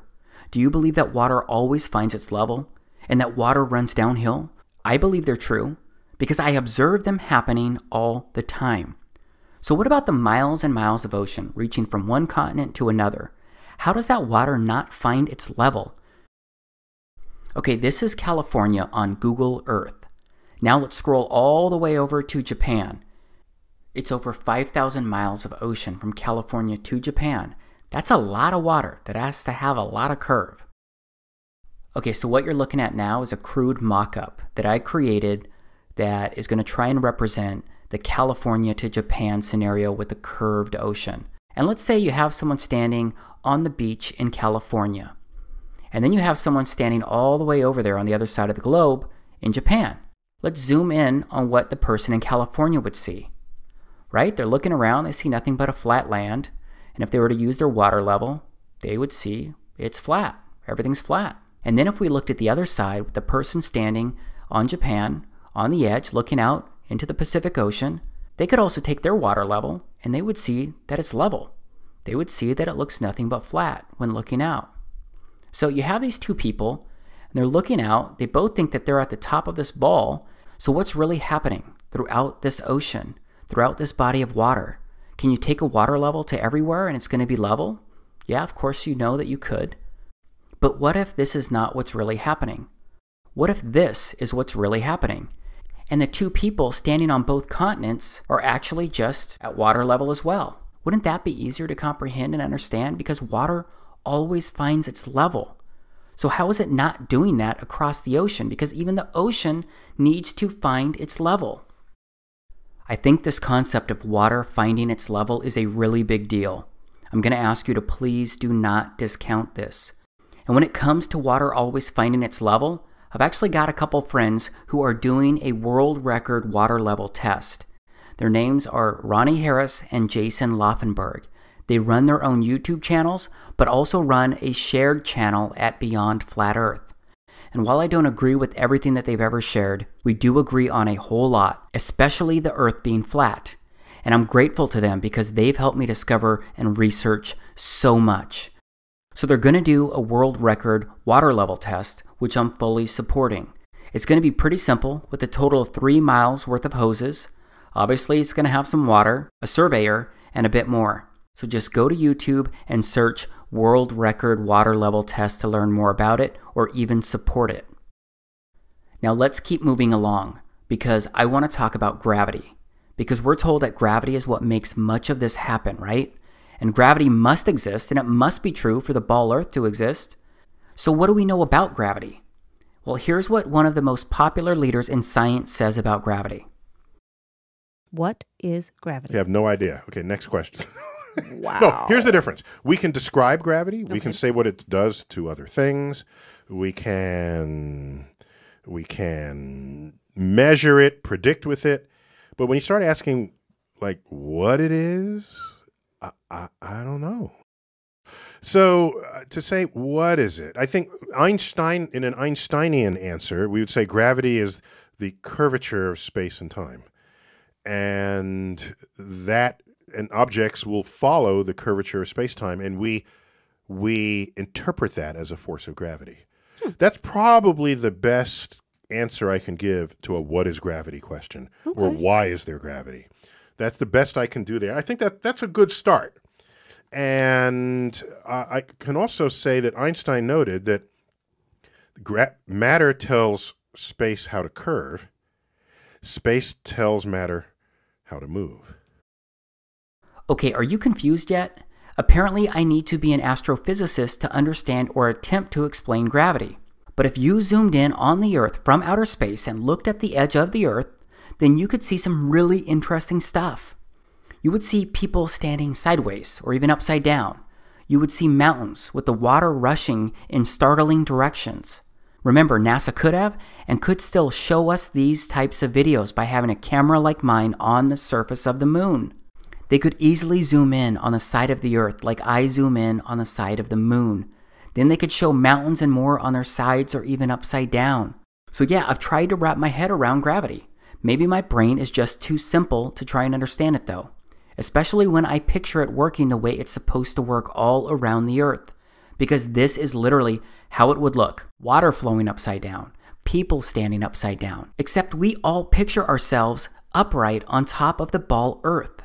Everyone always imagines they're standing at the top of the ball, but not everyone can be standing at the top of the ball, right? And it turns out that there are other explanations surrounding gravity. So I'd like to show you some of that right now. All right, so this is a balloon filled with half helium and half air. It's not going anywhere. It's not going up or down. It is just floating. So gravity, it holds people, buildings, and these miles and miles of oceans that I mentioned earlier. All of it gets held to the Earth's surface because of gravity. But it can't actually pull down this balloon that's filled with half helium and half air. And then what about this balloon that just floats off into the air? But then what about these balloons? They just go straight up as well. Gravity is not pulling on these. So it seems that gravity is not very consistent. These are a few more examples of things being dropped, obviously into water, and how they're reacting. And then this video continues to actually share how the buoyant force is the opposite of density, and that it's density that causes objects to fall, and not gravity pulling these objects down. Here are some more examples. But let's move beyond gravity for a moment, okay? Because I want to go back to the concept of water always finding its level. When I was going over this earlier, I basically said that there's no curvature on Earth. And I bet that curvature is not something you have actually observed using your own eyes. But it's something that we're supposed to believe exists because we've all been told it's there. But how many people really think about this? So where can you see the curvature of the Earth? You should be able to detect the curvature of the Earth from an aeroplane at a cruising height of around 35,000 feet. But you'd need a fairly wide field of view, 60 degrees, and a virtually cloud-free horizon. So this is what you would see when rising in altitude. This video was actually recorded by people using balloons. And in some instances, they were looking for the curvature of the Earth. As you can see, there's no curvature. Except you can see because of the lens, sometimes it distorts the Earth and it makes it look like there's curvature. And again, that's just the lens. I'm going to go over that in just a moment. But what is the math behind the curvature? This is the math that somebody did right here. And you can see here that it's a spherical trigonometry of a sphere with 4,000 mile radius. And you can see here from the center point to the surface of the Earth, it's supposed to be roughly 4,000 miles because that's the radius. You can see the math here and how it's working. Okay, so you can see at 1 mile, it's not even close to a mile. It's less than a foot drop in the curvature. But then if you skip down to 10 miles, you're looking out 10 miles, based on where you're standing, it's going to be about 66 feet. It's still not a mile. But skip all the way down to 100 miles. It's about 1.25 miles is what the actual drop would be, the curve would be. And you're looking at over 6,000 feet at that point. And then if you were to actually go to 1,000 miles, let's say you were looking 1,000 miles out from where you're standing, it's going to be a 128-mile curve and drop to that point out there from where you're standing 1,000 miles. And you can see it goes further and further. At 2,000 miles, you're looking at over a 500-mile drop based on where you're looking. Really quickly, what is a fisheye lens? A fisheye lens is an ultra-wide-angle lens that produces strong visual distortion intended to create a wide panoramic or hemispherical image. And it talks a little bit more about that. You can see what it looks like right here. And I gotta tell you that I was recently on a 14-hour flight where they used the fisheye lens to show the exterior to passengers through our television screens as we made our trip across the Earth. That fisheye lens made the outside surface look curved when we were in the air, except when we took off and landed, the same distorted curved proportions remained. And speaking of airplanes flying great distances, do planes constantly have to steer downward toward the Earth? Remember, they're covering a lot of distance and a lot of curvature in a very short amount of time. Now let's go back to the same mock-up that I created, the one that I used before, and let's say that an airplane is flying from one continent to the other. Let's use Japan and California again, because you're going to have an airplane right here, and it's going to have to take off on what it thinks is a flat surface, and it's going to have to cover the ocean, and it's going to have a certain trajectory, and it's going to go that distance for a certain amount of time. But what it really needs to do is curve around the Earth. So that means that that airplane every so often should actually be pointing down and changing its trajectory. It's going to have to keep doing that over and over and over again. But wouldn't it make more sense if it was actually just flying straight across a level ocean? Because doesn't water always find its level? And what happens when planes need to land? Let's look at another quick mock-up, because keep in mind that the Earth is rotating as airplanes are flying. And so what you got here is the Pacific Ocean in California. You've got your north, east, west, and south. Remember that the Earth rotates eastward, right? It's going to be moving this direction. But let's say we actually put an airstrip on California north to south. And let's say that we had an airplane that was going to land in the direction of north. As the airplane is landing and moving across the Earth, wouldn't the Earth's surface be moving eastward? So wouldn't airplanes have to take into account this movement? Wouldn't that be a challenge for them to land? Of course, I am aware that I guess some people say that we are in an enclosed atmosphere. So the atmosphere itself is moving with the Earth. But I still think about these kind of things, and it doesn't make complete sense. Something else that doesn't make sense when it comes to airplanes flying is a gyroscope. First, how does a gyroscope actually work? And what does it do? And how does it work in planes? Let's take a look at a quick video. This is a gyroscope. It consists of a metal wheel mounted on an axle. The wheel and axle spin freely, secured in a metal frame. This simple device can behave in the most unexpected ways. The components of this simple mechanism are obvious, and it doesn't seem to have any special capabilities. Try to stand it on end and it falls over. Try to suspend it like this and it drops. Apparently it can't defy gravity. But spin the wheel and all that changes. A string provides a simple method to spin the wheel. The first thing I notice about the spinning gyroscope is that it resists attempts to change its position. A resistive force appears when I attempt to tilt or rotate the gyro. Now when I stand it on the tabletop, it stays vertical. The spinning wheel is creating a force that holds the gyroscope upright. When the wheel stops, the force disappears and the gyroscope falls. Incredibly, this force will support the gyroscope like this. It appears to be levitating. A spinning gyroscope will balance on a string. You can even lift the gyroscope with a string looped around one end.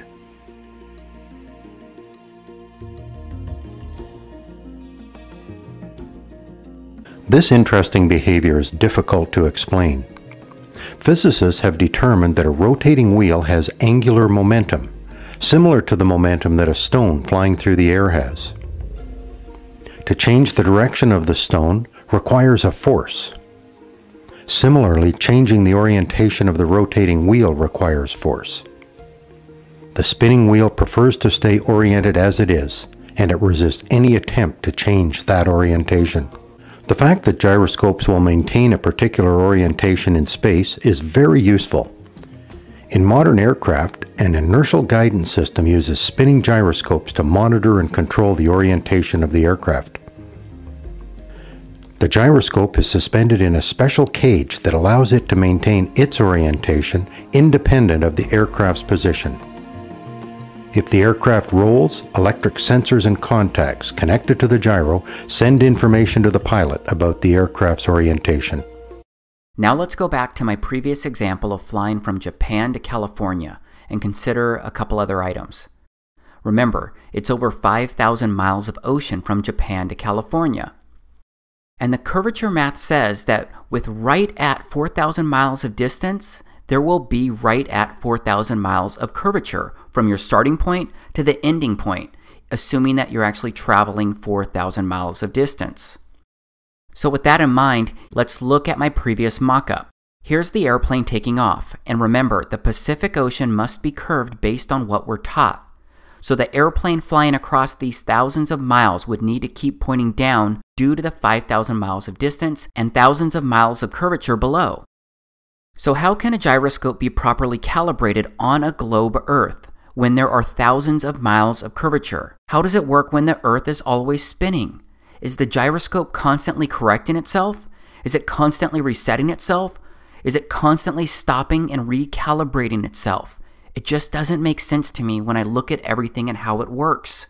And here's something interesting that I found at NASA's website. It's a NASA reference publication from the late 1980s about the derivation and definition of a linear aircraft model. Let's go through this. There's a lot of math, but toward the end on page 30, the first sentence in the concluding remarks say, "This report derives and defines a set of linearized system matrices of a rigid aircraft of constant mass, flying in a stationary atmosphere over a flat, non-rotating Earth."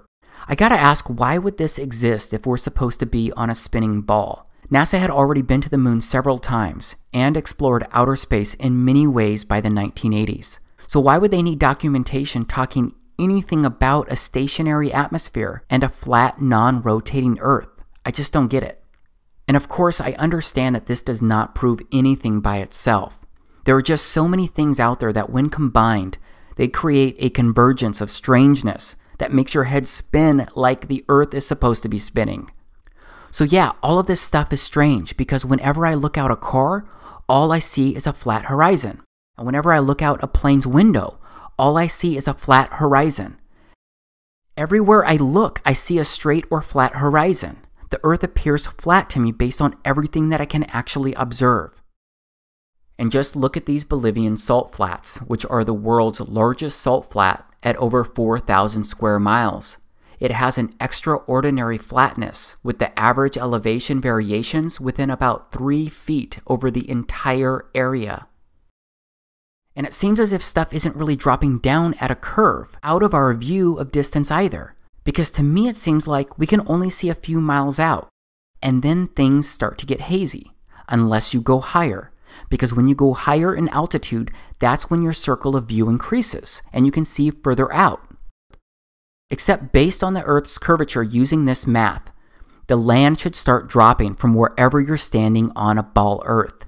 Even if you're looking 40 miles out, there should be at least 1,000-foot decline due to the curvature, even if it's a small gradual decline for only a mile. No matter what, the math says that the Earth must curve downward, and that means that things farthest out should be dropping or slanting off toward the distance, but videos like these, and so many more out there, contradict what I'm told is supposed to happen on a ball Earth when I'm observing the distance and objects at the edge of my circle of view. Again, the horizon always rises to the eye level of the observer based on how high or low you are. But as you go further up in the air, you can always see further out into the distance. Okay, I've got just one more quick thing to show you before we move on to the next part. I'd like to ask if you've ever thought about 3D modeling, or video games, or virtual reality programs in general. Because whenever someone is showing you and portraying Earth's reality inside 3D modeling or video games or virtual reality, don't they always use flat surfaces and straight and flat horizons? Yes, they use a flat plane environment when presenting you with a simulated Earth. Everything is presented as flat. They don't show curvature or simulate a constantly moving Earth. This is something else to think about and consider. I know that I'm proposing some really challenging views here, so before I continue, I want to pause. Because right now your mindset probably remains in one of two gears. The first could be that you're still somewhat open to the possibilities of what I've shown you up to this point, but you have a lot of questions about everything, or maybe at least most of it. The second gear could be that you're still disappointed in what I'm sharing, and maybe you're rejecting and discounting most or all of what I'm saying. And maybe you're thinking that I may have truly lost my mind, and those thoughts confuse or upset you, because you're sitting there wondering how I could be open to believing these things. Here's what I'd say to both camps either way. Believe me, I know what I'm sharing here is strange, to say the least. Again, this was not easy for me to consider. That's why I've done my own research into everything that I've shown you so far. That's what led me to research the even stranger things that I'm gonna show next. But no matter what, whether you're questioning everything or open to anything, I have a feeling that you want me to show you what a flat Earth could actually look like and what it would take for it to actually work, right? Well, that's exactly what I'm gonna focus on next. And this next part may end up being the hardest thing for you to consider, process, or accept.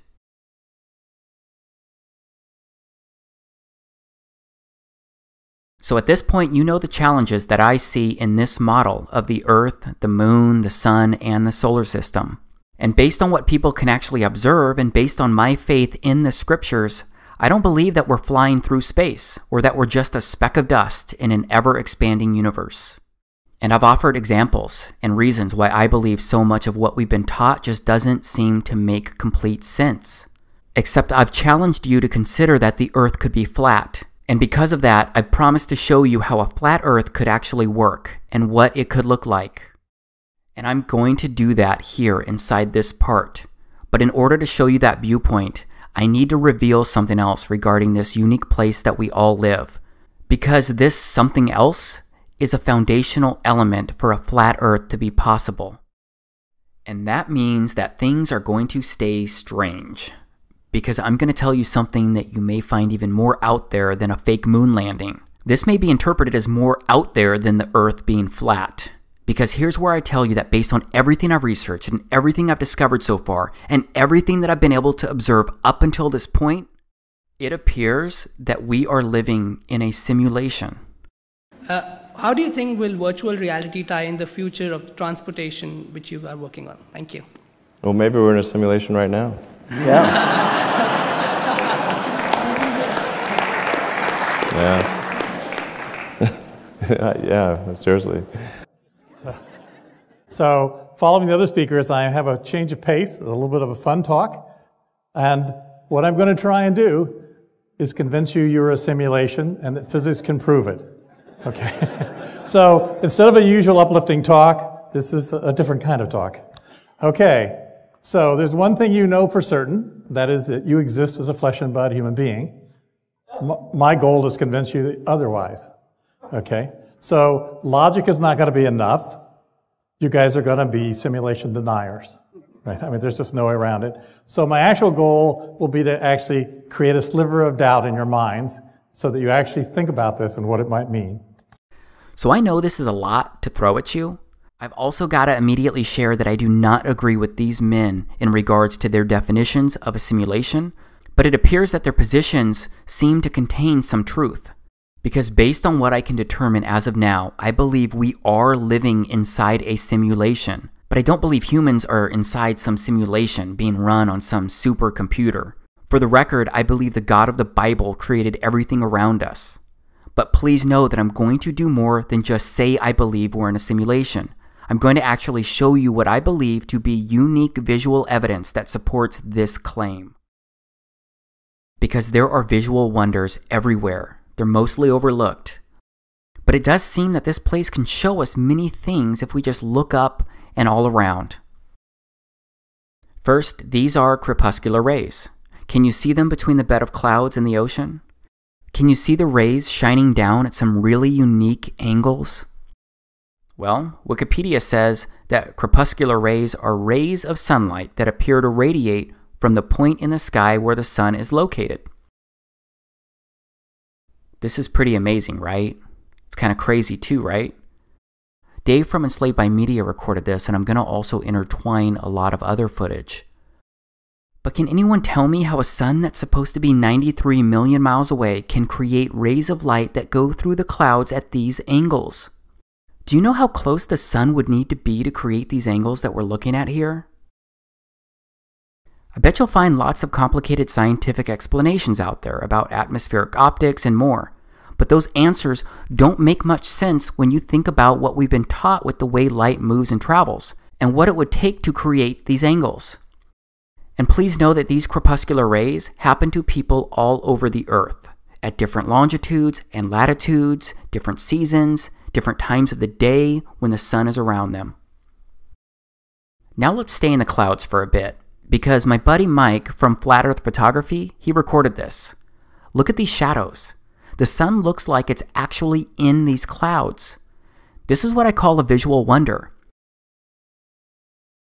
Come on, look at this. It just doesn't make sense for the sun to be 93 million miles away when we can constantly observe and record these types of sun and shadow interactions. Again, it looks like the sun is local to the observer, like it's local to all of us. So let's keep reviewing the sun's relationship with clouds. And this one may be hard for you to process as well. Because what does this look like to you? Liz Dexick recorded this video, and you have no idea how many times I've looked at videos like this and tried to make sense of it. Because it's video like this that got me to get out there and personally record this kind of stuff and witness it myself. Because it appears the clouds are behind the sun. Your mind right now may be trying to tell yourself things about this video.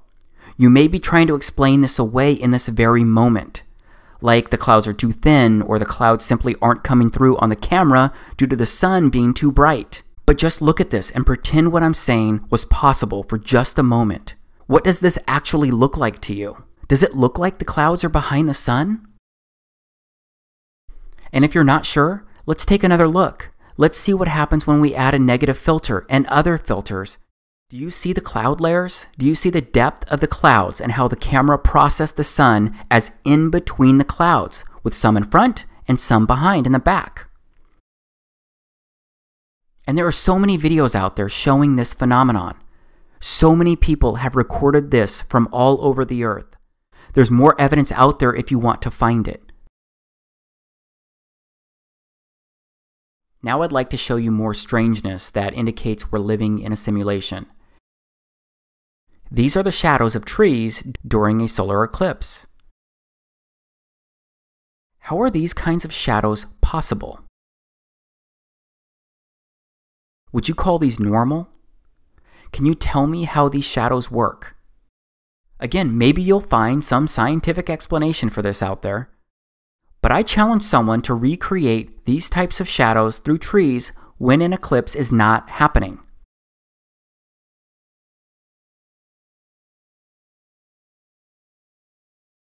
And then there are also shadow bands that occur during solar eclipses. These are also strange and also interesting, and they've been captured all over the Earth during solar eclipses as well. Straight up, it certainly seems that solar eclipses are special, unique events. But how does a solar eclipse really work? Because we all know that the sun and moon are always moving across the sky, right? So just stop for a moment and think about how the sun and the moon need to basically stand still and stop in unison for a solar eclipse to work. Or they need to be moving at the exact same speed for quite some time, because some total solar eclipses have lasted up to 6 and 7 minutes. And with that in mind, I've recorded hours upon hours of the moon, the sun, and the stars, and they all travel across the frame of my camera really quickly. Either way, being in the path of totality is a special event in itself. Here's what I actually witnessed during the Great American Eclipse in August of 2017. I personally recorded this video in the state of Oregon. No filter, nothing but my Nikon P900. Holy moly, look at that.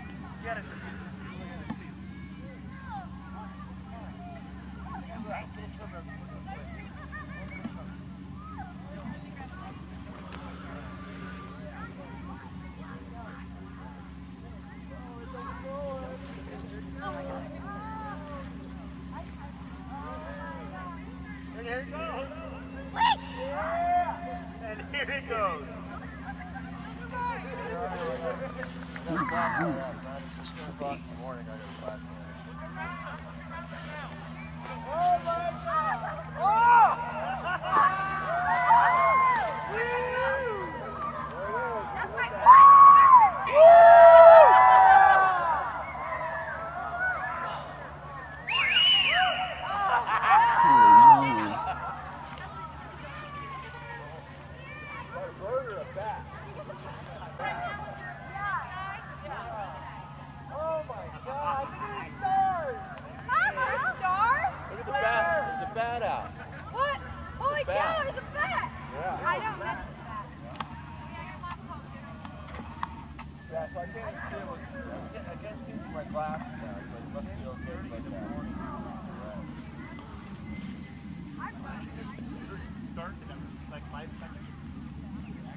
Frogs, bats, birds, crickets, they all thought it was nighttime, and they all started doing their nighttime business. The temperature also dropped and stars came out. This was a really crazy moment, something that's hard to fully explain to somebody else. It's the kind of moment that helped me see we could be living in a simulation. Now let's slow down for a moment to touch on what I mean when I use the word simulation. I found this online. It's an interesting approach because someone said, this is a neurological simulation. We're all gamers, souls inside of bodies. The body equals computer hardware, and the soul equals the operating system / software. Our experience is basically that as of a user or simmer. So that's an interesting point of view. But now I want to take a moment to speak to my fellow Christians because I'd like to look at the book of Genesis. Because if you think about what the scriptures really say about this place and how it was created, it shouldn't be that big of a leap when considering that we live in a simulation. Because on the first pages of the Bible inside Genesis chapter 1, it offers the story of creation. And that creation story immediately speaks of how we got here, the order of everything. And I believe it also indicates we're living in a simulation. Because it makes more sense to me when I look at it from a simulation point of view. In the beginning, Elohim created the heaven and the earth. And the earth was without form and void, and darkness was upon the face of the deep. And the Spirit of Elohim moved upon the face of the waters.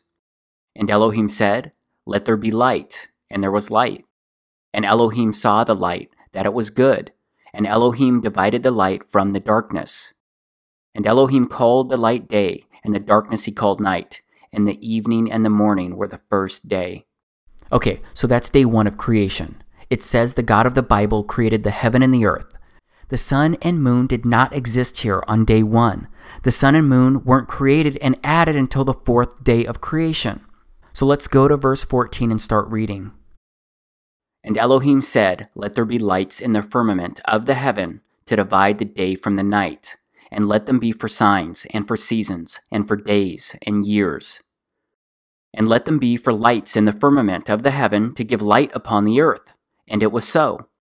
And Elohim made 2 great lights, the greater light to rule the day, and the lesser light to rule the night. He made the stars also. And Elohim set them in the firmament of the heaven to give light upon the earth, and to rule over the day and over the night, and to divide the light from the darkness. And Elohim saw that it was good. And the evening and the morning were the 4th day. Okay, so that's day 4 of the creation story inside Genesis.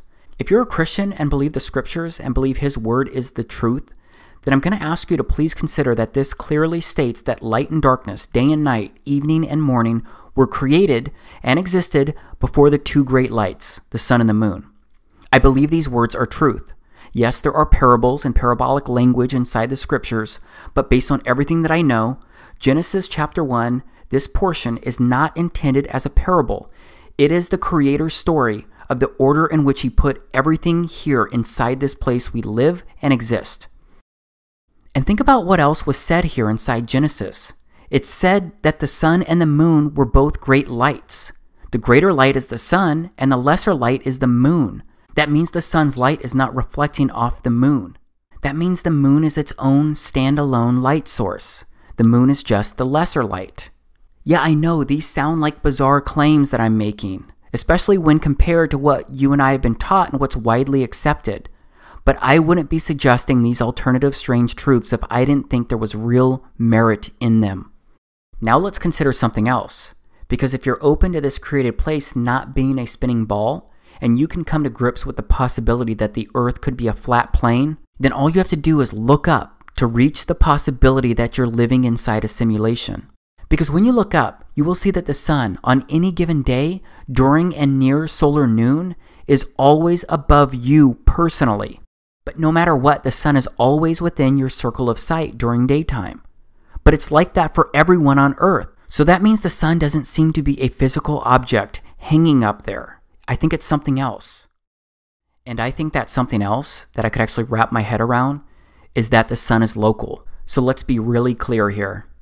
I'm saying the sun and the moon are traveling on the Creator's circuit, and the sun and moon are being personally rendered to you, the observer. Because you are the center of your simulation. You are the avatar seeing your sun and moon. The sun and moon seem to be objects being rendered to each person inside the simulation which we all share and live in. I believe this is why we can all see crepuscular rays. I believe this is why we can all see the sun appearing inside of clouds. I believe this is why we can all see clouds behind the sun. And I believe that this is why we can also see clouds behind the moon. So as of now, I certainly do not think that the sun or the moon are round balls floating in space. And that's why I don't believe the moon is a physical object that we can actually reach by aircraft either. And when it comes to the stars, it seems the stars have been mapped across the entire sky of the Earth, and they cover all of the land that we can travel across inside this simulation, from the North Pole star to the South Pole star. And that's what I'm going to review next, the land that we live on, Earth. Because it is finally time for me to show you a visual representation of how a flat Earth, the sun, the moon, the stars, and everything could actually look, at least based on everything I've researched so far. And do you remember when I shared earlier how there are many half-truths out there? Well, I need you to recognize that when you research the term flat Earth, You'll find a lot of explanations, and the truth often ends up being buried among disinformation. So I want to first show you the popular flat earth model. It's a half-truth. Half-true in the sense that I believe it's true that the earth is flat, but it's untrue that this is what it really looks like. So the popular flat earth model, it uses an azimuthal equidistant projection, or what I'll call an AE map from here out. And this is a visual representation of the popular flat earth model using the AE map. Unfortunately, when I realized that the earth could be flat, this was the model that I found being promoted by nearly everyone. And this map says that there is only one pole star, and it's above the center of everything.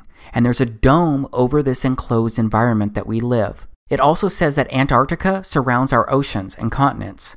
It basically says that Antarctica is an ice ring wall around the flat earth. And the promoters of this AE map also say that the sun and moon are only about 3,000 miles away, and that they're both doing circles above us. But I've discovered that that's impossible. It can't be happening, because the sunrise and sunset declinations prove circling suns and moons to be impossible, especially in the southern hemisphere. Every single person on this earth who has a compass can verify this model is impossible due to the sunrise and sunsets. But I'll admit I fell for this popular flat earth model, and I'm not proud of that. But it turns out there are some compelling reasons to fall for it. First, most people are looking for answers when they discover that the earth could be flat, and they often accept the first model presented. So many people don't keep researching, and that means that many people don't test things about this AE map because they assume the person presenting it already did all of that legwork. So those people don't ever confirm simple things like the impossibility of the sunrise and sunset declinations on this AE map. Also, the promoters of this AE map often point to movies as evidence that it's true, because why else would it be in the background of so many movies? They also point out how the United Nations uses this AE map. And this is an interesting one because there's also something called the Antarctic Treaty System. This treaty includes 50 plus major nations, and it prevents civilians like you and me from simply visiting and checking out Antarctica. Wikipedia says, the main objective of the Antarctic Treaty is to ensure in the interests of all humankind that Antarctica shall continue forever to be used exclusively for peaceful purposes and shall not become the scene or object of international discord. And the popular flat earth model promoters say that we're not allowed to visit Antarctica because it's really an outer ice ring that would expose the earth as flat. Obviously, I don't agree with that, and I don't really know why this treaty exists other than what I just shared from Wikipedia. But I know the popular flat earth model does not work, because if their model was true, then we would have a 24-hour sun and a 24-hour moon. Yes, the sun and the moon would never actually set inside their model. Instead, what they claim is that the sun and moon are simply going further away from you, and it's perspective that makes them look like they're setting below a horizon. I'm sorry, but that's not what I've actually observed using my camera. Plus, there's like no video of a 24-hour sun or moon anywhere online. Yeah, you'll probably be able to find a couple of videos trying to support that. Just be aware that they're all either out of focus or straight up doctored videos. And this is one of the newest models being promoted by some popular flat earth folks on YouTube. This model doesn't work for many of the same reasons, and it also no longer makes the earth flat. I truly believe that most of the people at the popular flat earth channels promoting either of these flat earth models are purposefully spreading disinformation. Because if they just kept searching for the truth, then they would discover contradictions and major flaws in what they're promoting. They would see very quickly that their models couldn't work with what we actually observe around us. And on top of that, I found that most of the popular flat earth model promoters, they have PayPal and Patreon accounts, and they seem to be on a mission to make money. Fortunately, there are some people who are really searching for the truth. Starting with these two guys that I mentioned earlier, Ronnie Harris and Jason Laufenberg. They're not asking for any money, and they're willing to be proven wrong. They want to be proven wrong if that's the case. And just like me, they just want to know the truth and share it with people. And these guys have studied countless maps, searching for an accurate map that could represent a flat earth. They actually got a tip from something that Neil deGrasse Tyson said, something I already showed you earlier. So Earth, throughout its life, even when it formed, it was spinning, and it got a little wider at the equator than it does at the poles. So it's not actually a sphere, it's oblate. And officially it's an oblate spheroid. That's what we call it. But not only that, it's slightly wider below the equator than above the equator. A little chubbier. A little chubbier. Yeah. Chubby's a good way. It's like pear-shaped. Yeah. So they thought maybe the flat Earth could be oblate in some way. That's when they discovered the oblique Mercator projection. And cartographers seem to agree that it is the most accurate flat representation of Earth. But first, what's cartography all about? Okay, so we're here at the Canadian Cartographic Association, and it says that the International Cartographic Association defines cartography as the discipline dealing with the conception, production, dissemination, and study of maps. Cartography is also about representation, the map. This means that cartography is the whole process of mapping. Cartography is a complex and ever-changing field, but at the center of it is the map-making process. Viewed in the broadest sense, this process includes everything from the gathering, evaluation, and processing of source data through the intellectual and graphical design of the map to the drawing and reproduction of the final document. Once seen as the products of a relatively straightforward practical exercise, maps are now viewed as complex intellectual images offering a rich potential for scientific investigation. Cartography today has two essential characteristics. First of all, it is important.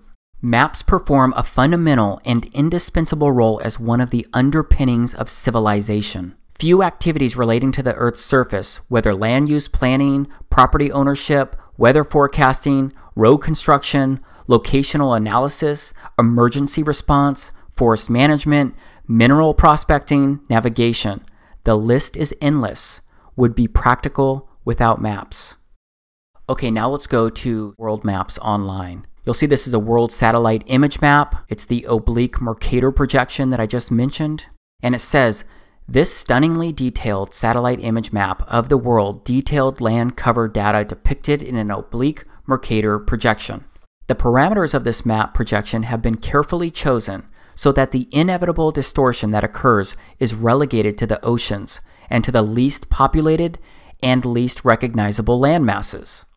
And it goes on to say the result is a unique, visually interesting flat map of the world that exhibits nearly no distortion in the most familiar areas, even at the poles. Let's read that one more time. The result is a unique, visually interesting flat map of the world that exhibits nearly no distortion in the most familiar areas, even at the poles.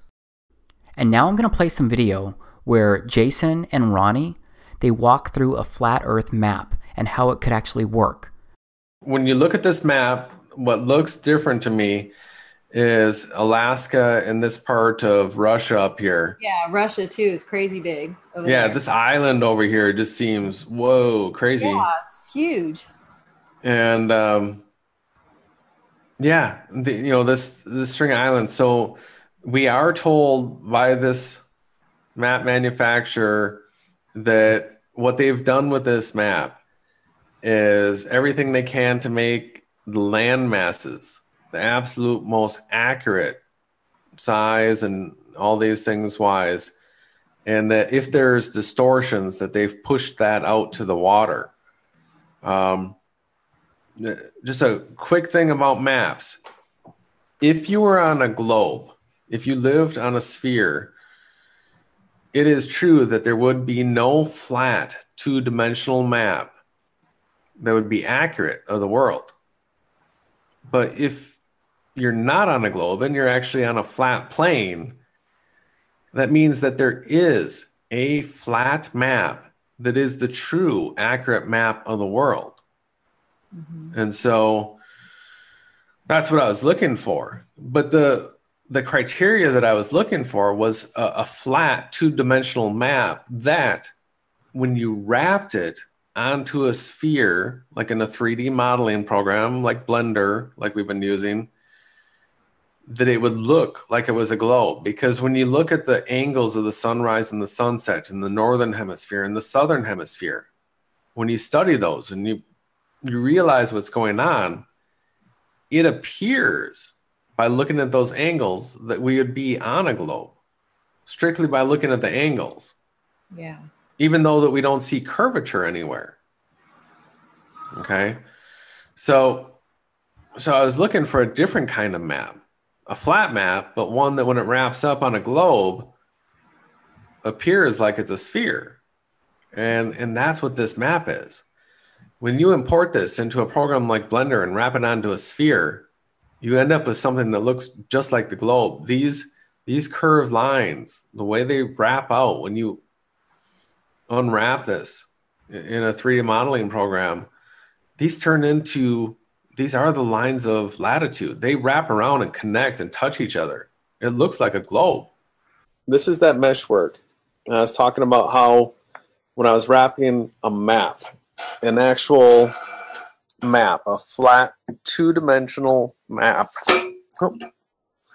onto spheres in Blender, how the way I was taught, you put the camera view in a certain position, and you got a different grid work than this. It was just a rectangular grid work, but I forgot to adjust the angle, and when I went to do the UV unwrap, it created this mesh work, and you can see that it's got these 3 points. Now, this is really a rectangle here, because if you look at these edges, they fill in the gaps on the other side, and this right here fills in the gap on this side.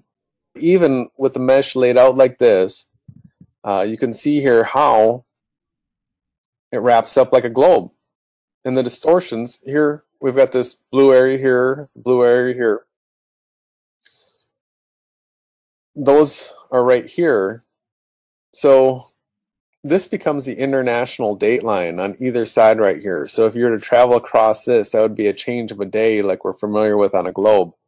That's this right back here. And you can also see that just by snapping this mesh work on, that what it does is here in Blender, it's perfect grid work. It comes together at like a true north here. Here's your vertical axes.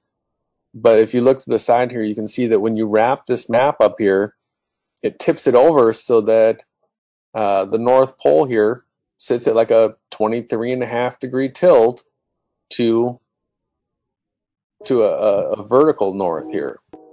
So that to me is the reason why they tell us that we're at a 23.5 degree tilt, because of the way it wraps up like that. We're showing you this map. In order for this map to work, it has to be a simulation. We're not talking about the physical reality that we've all been taught when we're showing you this map, because it's easy to debunk if you're still thinking in the terms of a physical reality. It's this edge along here that is really posing a huge problem for people when you're thinking about simulation, because we can't imagine really what happens here. I try to, but as far as what makes sense, like you're in Hawaii. So a flight from Hawaii to Japan, when you're flying like this and you cross this edge, in a simulation, it appears that you just come out back across over here and you finish your flight. The thing that happens is when you cross this line, you change days. So as soon as you go across that line, everybody over here thinks it's the next day. And if you go across the line back the other direction, everybody over here thinks it's the day before.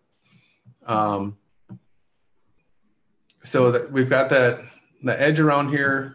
Until we observe it better, we don't exactly know. But if you're looking at these lines here, the lines of longitude, as we're familiar with, that wrap into the North Pole, this would be a magnetic line. So if you're in Hawaii and you're following the magnetic north, according to this map, what would happen is you'd be going like this between these lines. You would come up here, and I think if you look at any maps, if you look at north of Hawaii, you're going to run into these islands here of Alaska and come up through this area. Keep watching the regular maps that you're familiar with. You're going to travel through this area, and then you will come around to here, North Pole. And then from this point, your compass would flip and you'd be going other directions. If you kept going through, north would be behind you.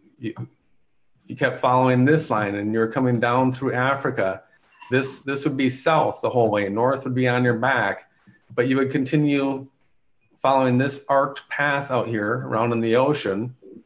You know, if you didn't know that the straight shot from Cape Town to Antarctica was this way, and you just kept following the compass, you would arc around like this, come back around into what we would call the South Pole.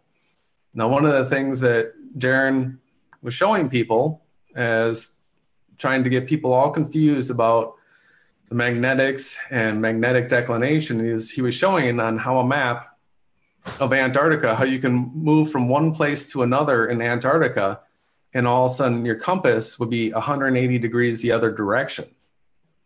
And if you look at the way Antarctica is split here, this whole line right here, if you were to travel from one point to the other, you can see how your compass would flip, just like it would up here at the North Pole.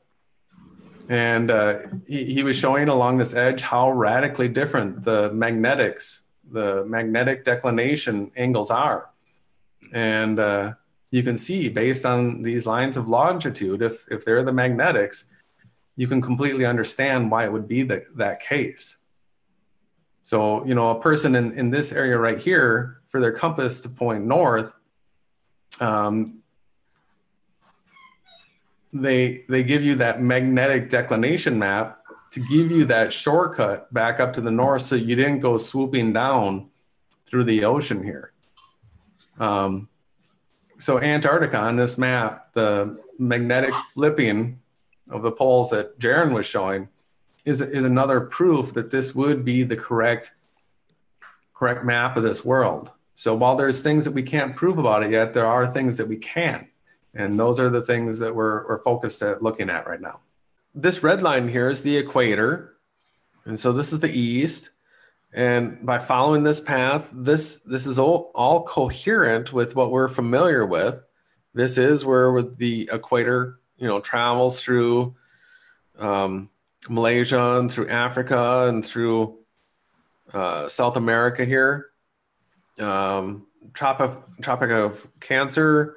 So that lines up, you know, coming across here just below the Baja Peninsula through central Mexico, North Pole right here. So here's the interesting thing on this map, because these lines right here wrapping around like this up to the north, if this is the magnetics, when you're in Hawaii and your compass points north and you were to just follow it north, what I'm speculating and would assume to be true and would like to have proven false if possible is that traveling north from Hawaii, if you follow my cursor here, you would actually make this sweeping motion if you just continually follow north until you got here. Okay. These lines right here are the magnetic lines. So north would look like this motion right here, and you would come through this part of Alaska right here, and you would come through the north part right here, and that you would come to this point, boom. And then from this point, everything would be south. And they would feed back to these points, which is actually really the same point, just split in half. One's on this side and one's on this side. It appears that a point directly above this is Polaris. Okay. And that all the people in the northern hemisphere that are looking towards Polaris are looking towards, you know, a light in the sky centered over this. Yeah. But still, that's sort of like a physical look at this reality. I'm now really convinced that it's a simulation. So sometimes you get caught talking in like physical reality terms, you know, like, because what we're seeing with the sunrise and the sunset is so close, like 3 to 4 miles. This is a simulation. So sometimes It's boggling. Yeah, it is boggling. This is the international date line right here, this edge. So what happens when you cross the international date line? You change your clock ahead a day or back a day, depending on which way you're going, right? Uh-huh. So you cross that line, and then you just keep on trucking, and then you end up there. So it's the day separator in the simulation. And everywhere on this map, the sun rises and sets due east to due west. And Jason Awake Souls has done an amazing job out there recording this with his compass, and just stellar work. So I guess what we'd like to show now is, so the stars, if this, we're looking from the north here, I think, can you see? Mm-hmm. So basically from the north, it takes a second for them to kick in here. Yeah, I can see him moving. So yeah, there we go. Looking south from the north, the stars spin clockwise from anywhere on the map, right? Now when we're looking north from the south, which way do you think the stars are going to go, Jay? Counterclockwise. Counterclockwise. Okay.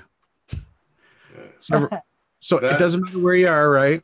I think everyone can see this is south, this is north, right? Mm-hmm. East and west. I just want to make it really clear. And there's a celestial axis that goes through here and an equator that goes through here, making a cross. So there's 4 sections to this flat realm. There's 4 corners.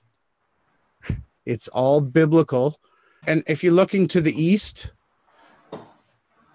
from anywhere on this map, you will see the stars rising, coming 90 degrees above you at their midpoint meridian. Mm-hmm. Always from anywhere on this map, you'll see them rising from the equator, from the east, and then west, they set. Everything sets to the west, returns to heaven and gains its glory, and then rises and hastens back to where it started and does it again. And that is Enoch that you were quoting, correct? More ad lib. But that's what he wrote and gave an account and said to tell everyone, all generations of the earth. And it was actually written, it was for a generation in the future. Yes, this is a lot to take in and try to process. But again, if we're living inside a simulation, then everything you just watched could actually work. Because what about the miracles performed by Yahawashi, the Christ? Don't his miracles make more sense if you approach them as if he performed them inside a simulation? Like the walking on water, or like the transformation of water into wine, or like the miracle of the 5 loaves and 2 fish. And what about miracles in general, like the ones you've heard about or experienced around you personally? Like a person being strong enough to lift a vehicle off of someone else? Or what about someone surviving a skydiving accident without even a broken bone? Or what about cancer going away from one test to the next? There are so many things that happen that just can't be explained away based on the rules that we've been taught. Because what we're looking at right now are actually dewdrops. It's water recorded in somebody's backyard. These look a lot like the stars in the sky that I've personally recorded. And what about the clouds? Science says that clouds are a large collection of tiny droplets of water or ice crystals. They also say clouds are a mixture of gas, liquids, and solids. But I've sat in a lot of window seats on a lot of airplanes, and those planes have flown through countless clouds. But my plane's window never really got soaked unless it was raining. So do clouds really house tiny droplets of water or ice crystals and then release them when it's just simply time to rain? And another question is, what about lightning? What is it? What causes it? Science says that it happens whenever heavier, negatively charged particles sink to the bottom of clouds. And when the positive and negative charges grow large enough, a giant spark, called lightning, occurs between the 2 charges within those clouds. And what about the northern and southern lights? science says they're polar lights, a natural phenomenon found in both the northern and southern hemispheres. Science says that they're created when charged particles from the sun strike atoms in Earth's atmosphere. And that causes electrons in the atoms to move to a higher energy state. And when the electrons drop back to a lower energy state, they release a photon, light. This process is what's supposed to create the beautiful aurora or northern and southern lights. But I gotta ask, has mankind really figured all of this out, all the way down to an alleged particle, electron, atom, and photon level? And what about airplanes that leave strange cloud-like trails? What about these trails that linger and transform into clouds that resemble spider webs? And what about trails being left where no plane seems to be present? Because I personally recorded this video the day before the solar eclipse in August of 2017. I was looking at this cool rainbow perfectly encircling the sun. And when I started to record the trail and look for the airplane, I couldn't see one. I couldn't see the plane that was leaving this trail. And I did not edit or remove an airplane from this video. I wouldn't know where to start with something like that. But this trail is moving pretty fast across the sky. That's why my video is moving so much, and it's hard for me to stay in focus or actually get ahead of the trail itself. And my camera was on a tripod while I was recording this, but there is no plane that I can find. And other people have recorded the same kind of stuff. They've even recorded odd-looking orbs of light. Maybe you can explain this away, but once you personally start observing this place and the skies, I think you're going to witness the exact same thing, and you're going to start questioning so much about this place that you live. But that's not the end of it when it comes to airplanes in the sky. Because what happens when airplanes fly too close to the sun? I mean, what is happening here? Why does it look like the light from the sun is being dragged by this airplane? I've seen the same effect with birds moving across the sun too.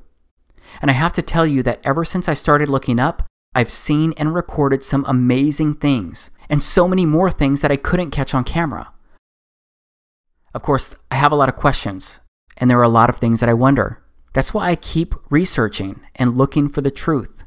But right now, I'm experiencing Earth like never before with eyes wide open.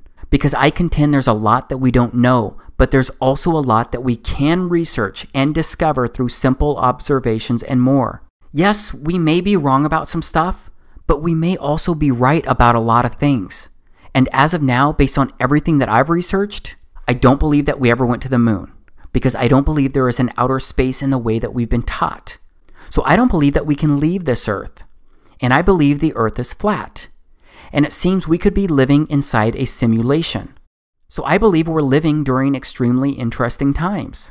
And in these times, I believe strange truths can be researched, discovered, and revealed like never before.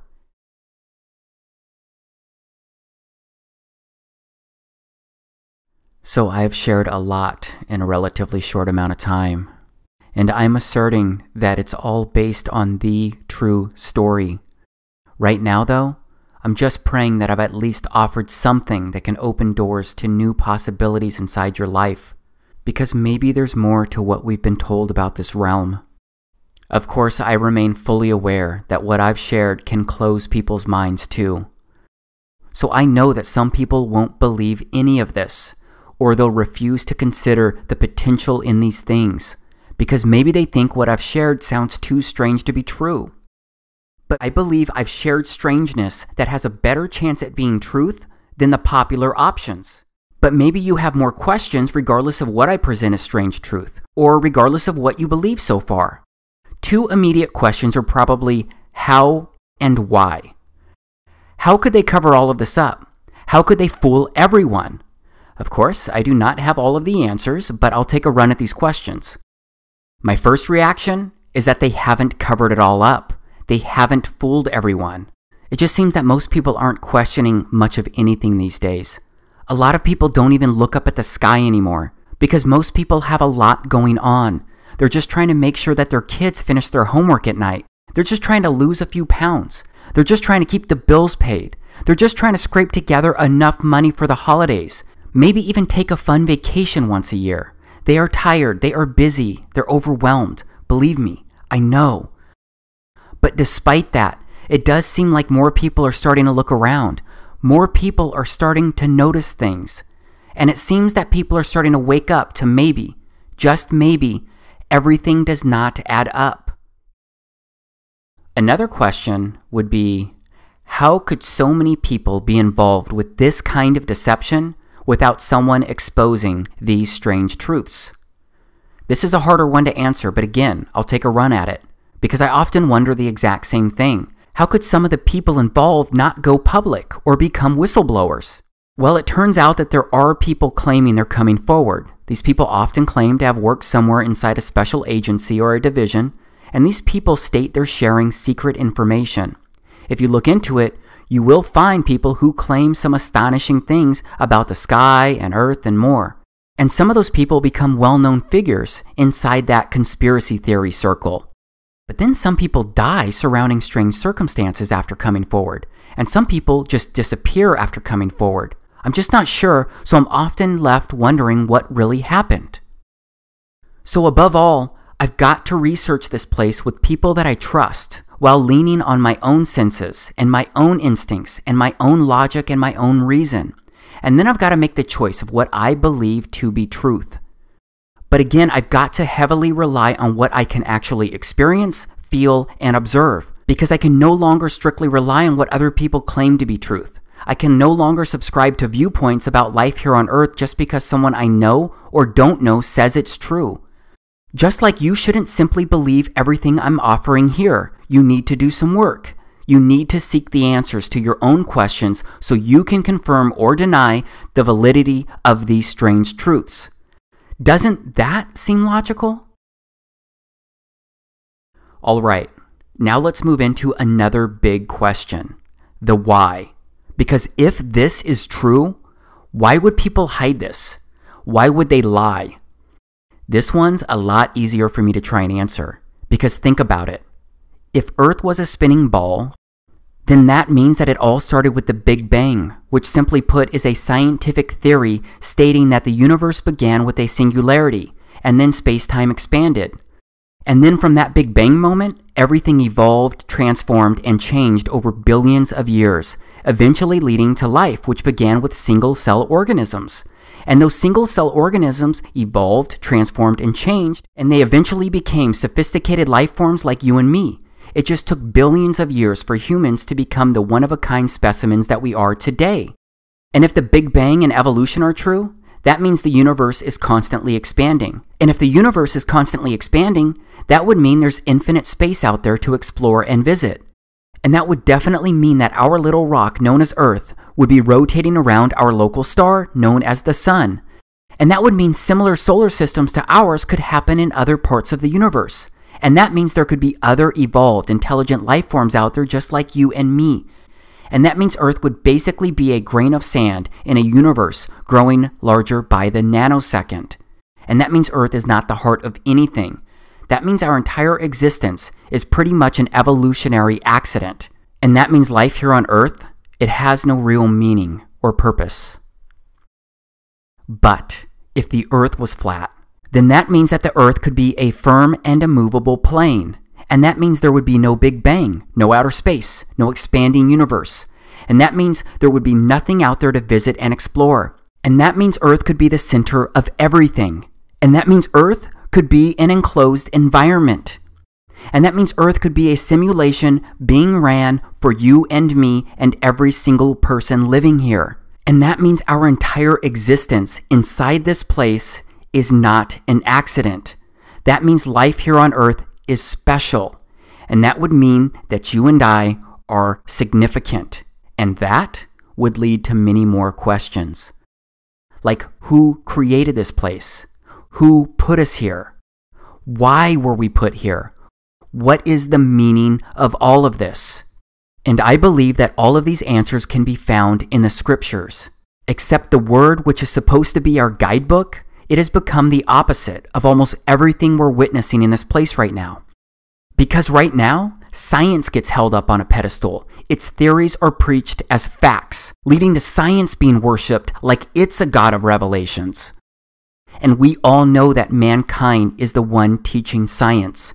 And we all know that mankind is capable of being deceitful, selfish, and straight up evil. And that means the truth about Earth could have been intentionally concealed to hide the existence of a creator. And that means the truth could have been corrupted over generations, because eventually that leads to people just being indoctrinated into the deception from birth. And that leads to people getting programmed into accepting the opposite of what they actually observe and experience. And I gotta say that there seems to be a deep rabbit hole of lies, because we are being taught some twisted things here. And we end up seeking these twisted teachings despite what our spirit, our minds, our hearts, and our souls tell us to seek and believe. Because we've been taught to serve our physical bodies and satisfy them. We've been taught to possess and achieve all of these things to feel and become whole. But I believe we were supposed to experience this place in such a different and blessed way. We were supposed to look to truth as a foundation for living. We were supposed to appreciate our similarities and also respect the uniqueness within our differences. We were supposed to help each other without a fiat money system driving our daily actions. We were supposed to share Earth's abundance of beauty and resources. We were supposed to respect everything on Earth. But the enemy has taken control of so much here, and that spoiled what this place was meant to be. The scriptures say this has, is, and will be the case. The scriptures also say that we're not meant for this life, not forever, because there's no way around the pure truth that you and I will die someday. So we all know that any physical treasures that we obtain here, they cannot be taken beyond this life. So I believe we're meant for so much more. And I believe what we all do while we're here, it's critical. Because the scriptures say our lives here are a way for our Father to help us. I believe we're His children. I believe He uses this place to help test us and to help develop our character, our faith, our obedience, our love, our integrity, our loyalty, and so much more. Because the scriptures use words like trials, temptations, refining, testing, hundreds of times. And based on all of my research and the evidence I've studied, I believe with all of my body and my soul that the scriptures are truth. The scriptures are history and prophecy. So they act as a script for everything that has happened and will happen inside this place. But we get to choose the roles that will play inside the script. Will we seek the truth? Will we look to our Creator? Will we choose Him over ourselves or even each other? And I've discovered that the true name of our Creator, the God of the Bible, it turns out that His true name is Yahweh. You've probably seen this YHWH before. Here's what it looks like in ancient Hebrew. But this YHWH, it's pronounced as Yahweh, because it turns out that the language was so simple back then that it vocalized each consonant with an ah sound without specifically marking that sound between consonants. So this YHWH, it's pronounced Yahweh. It also turns out that the name of Yahweh can be found over 7,000 times in the scriptures. And Yahweh, it means He exists. And Yahweh sent Himself into human form as the Christ. And I've learned that the true name of the Christ is Yahawashi. Yes, most people know Him by the name of Jesus, but that can't be His true name because the letter J didn't even exist until about 500 years ago. His true name is Yahawashi, and Yahawashi means He is salvation. Because the gospel, which can be found in the beginning verses of Corinthians chapter 15, Paul wrote that Yahawashi, the Christ, died by crucifixion to deliver us from our sins, and He was buried, and He rose again on the third day, and He was seen again by hundreds of eyewitnesses according to the scriptures. And I really do believe that this gospel must be truly believed and accepted to bind our soul with our Creator beyond this life. So that means I believe we've got to follow and live for Yahawashi to the best of our abilities. Still, I believe other choices are significant because all of this is really being experienced by you and me. I agree with many of my brothers and sisters who believe that all of this is being recorded. All of our actions, all of our thoughts, everything. I believe it's all being documented by our Creator. Because I believe our Creator is watching us, and I believe He encoded us with basic truths, like knowing the difference between right and wrong. Because I believe we've been given a moral compass that tells us when we make good or bad choices that affect ourselves or others. Except the original coding inside mankind seems to have been corrupted through generations of wicked choices where people continually turned away from our Father and lived for themselves. So that means there's a lot of evil in this place right now. And the scriptures say that our Creator has worked to purify this place before to start over. And the scriptures say He's going to remove the corruption once again. But the next time, it seems to be the last time before He makes things right forever. So I keep asking myself if He's going to do something about this place sooner than later. Because mankind has helped the enemy decay too much of this place. And there's so much that I can't wrap my head around. Because again, it seems so many things happen every single day all over the earth that contradict, defy, and disgrace what the scriptures say we're supposed to be doing here. Because it seems people have become desensitized to the climbing death tolls. And it seems that everyone's being told to suddenly forget what it took for us to still be here. And it seems that people who can't help themselves are lost for the most part. And it seems that people are being ordered to accept things that they can't comprehend. And it seems that people of faith have been divided into sectors of Christianity to separate us from our common salvation. And it seems that people are okay with an elite group growing richer every day on the backs of debt slaves. And it seems that people have accepted things being spread and consumed without the true intentions of curing or healing. And it seems that people are just crying out for help because of how monstrous humans are treating each other. It just seems that so many things are backwards from what they are supposed to be. So yeah, when I look around, I wonder if Yahweh is going to do something about all of this. I wonder if the time is coming for Him to fix His creation once and for all. I wonder if He's already trying to warn us. I wonder if He's trying to wake us up. Because there are a lot of strange events impacting the earth. People continue to be affected, displaced, and hurt surrounding these events. There are just so many strange things happening in so many places. So this broken world leads many Christians to believe that these are the last days. And many Christians believe the pre-tribulation rapture of the church could occur within our lifetime. Of course, many generations have believed this. I don't know if the church could be raptured in weeks, years, or decades, but I do believe it's possible in my lifetime. I pray it happens. But many Christians refuse to consider this possibility, except many people 2,000 years ago didn't believe they were living at the time of the Christ, or that it was possible for the Christ to be walking the earth during their lifetime. And many Christians living today don't understand how those people from 2,000 years ago could have been so blind. I find that interesting because so many of those same Christians living today, they don't seem to be very open to the church being raptured in their lifetime. And they don't seem to think it's possible that Yahawashi could return to once again reign during their generation. But put aside the talk of last days. The truth is that any day could be our last day due to any unexpected event or accident. Yes, that sounds cliche, but it's truth. And that's why I believe we must embrace our common salvation. And I believe Yahweh's begging all of us to look to Him. He wants to say that He knew us before meeting face to face at the time of our death. So straight up, I really want to help serve Him. Because I believe every strange truth that I've shared here can serve as a gateway for people to come to the truth about a Creator. And I believe that path leads to the truth about Yahawashi, our Savior. That is why I'm touching on this again right now. Just in case you weren't aware, historical scholars, Christian and non-Christian, generally agree that Yahawashi lived at the time the scriptures say He lived. And those scholars also agree He was crucified and buried. What they don't agree on is whether He truly rose from the dead and if the eyewitness testimony can be trusted and if He was really the Son of the Creator.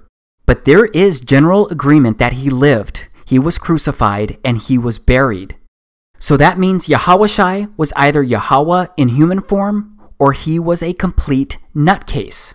Because if he was not really the son of Yahweh, then he was just some lunatic, insane guy who proclaimed to be our savior. I'm sorry, but he can't have made those claims and still be a good person spreading a moral message. It's all or none here. So that's why I believe that this video may be the most important thing that I've ever done. Because if these strange truths are right, then this stuff could wake up people and help them move mountains of deception. These strange truths could reveal that we were created and that Yahweh put us here for a reason.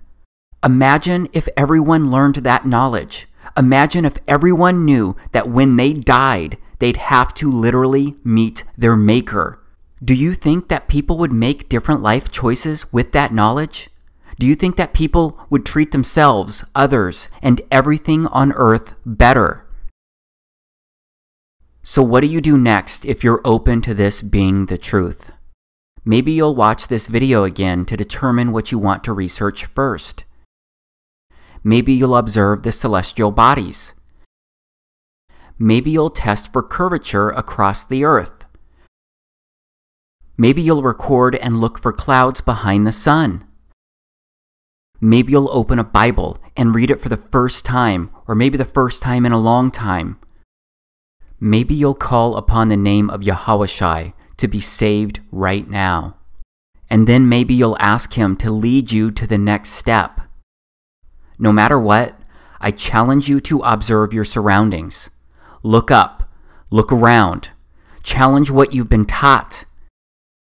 Research what doesn't make sense, because I think you'll be surprised at what you find. But maybe you'll have a different take on what I've shared here.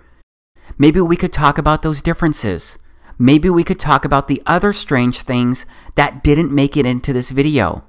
Maybe we could work together and unite to change this place into something better, because maybe we're capable of doing anything that we can imagine.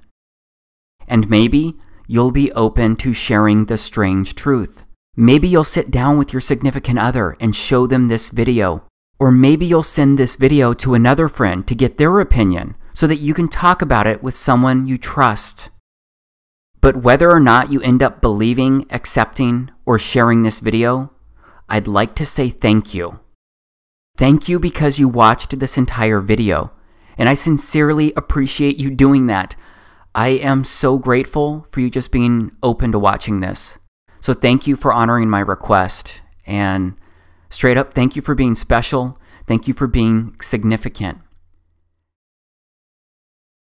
Okay, so I don't really know the best way to end this thing, because this Strange Truth project, it has consumed so much of my life for the past year. And it's still kind of crazy when I stop and think about all of this, because it's still hard for me to process at times, and I actually believe all of this. So that obviously means that I also believe I'll have to meet my Creator someday. And that means that I'll have to answer him if he asks me, did you help share the truth? I pray that I've done my due diligence. I pray that I am doing what's right. Yeah, I pray.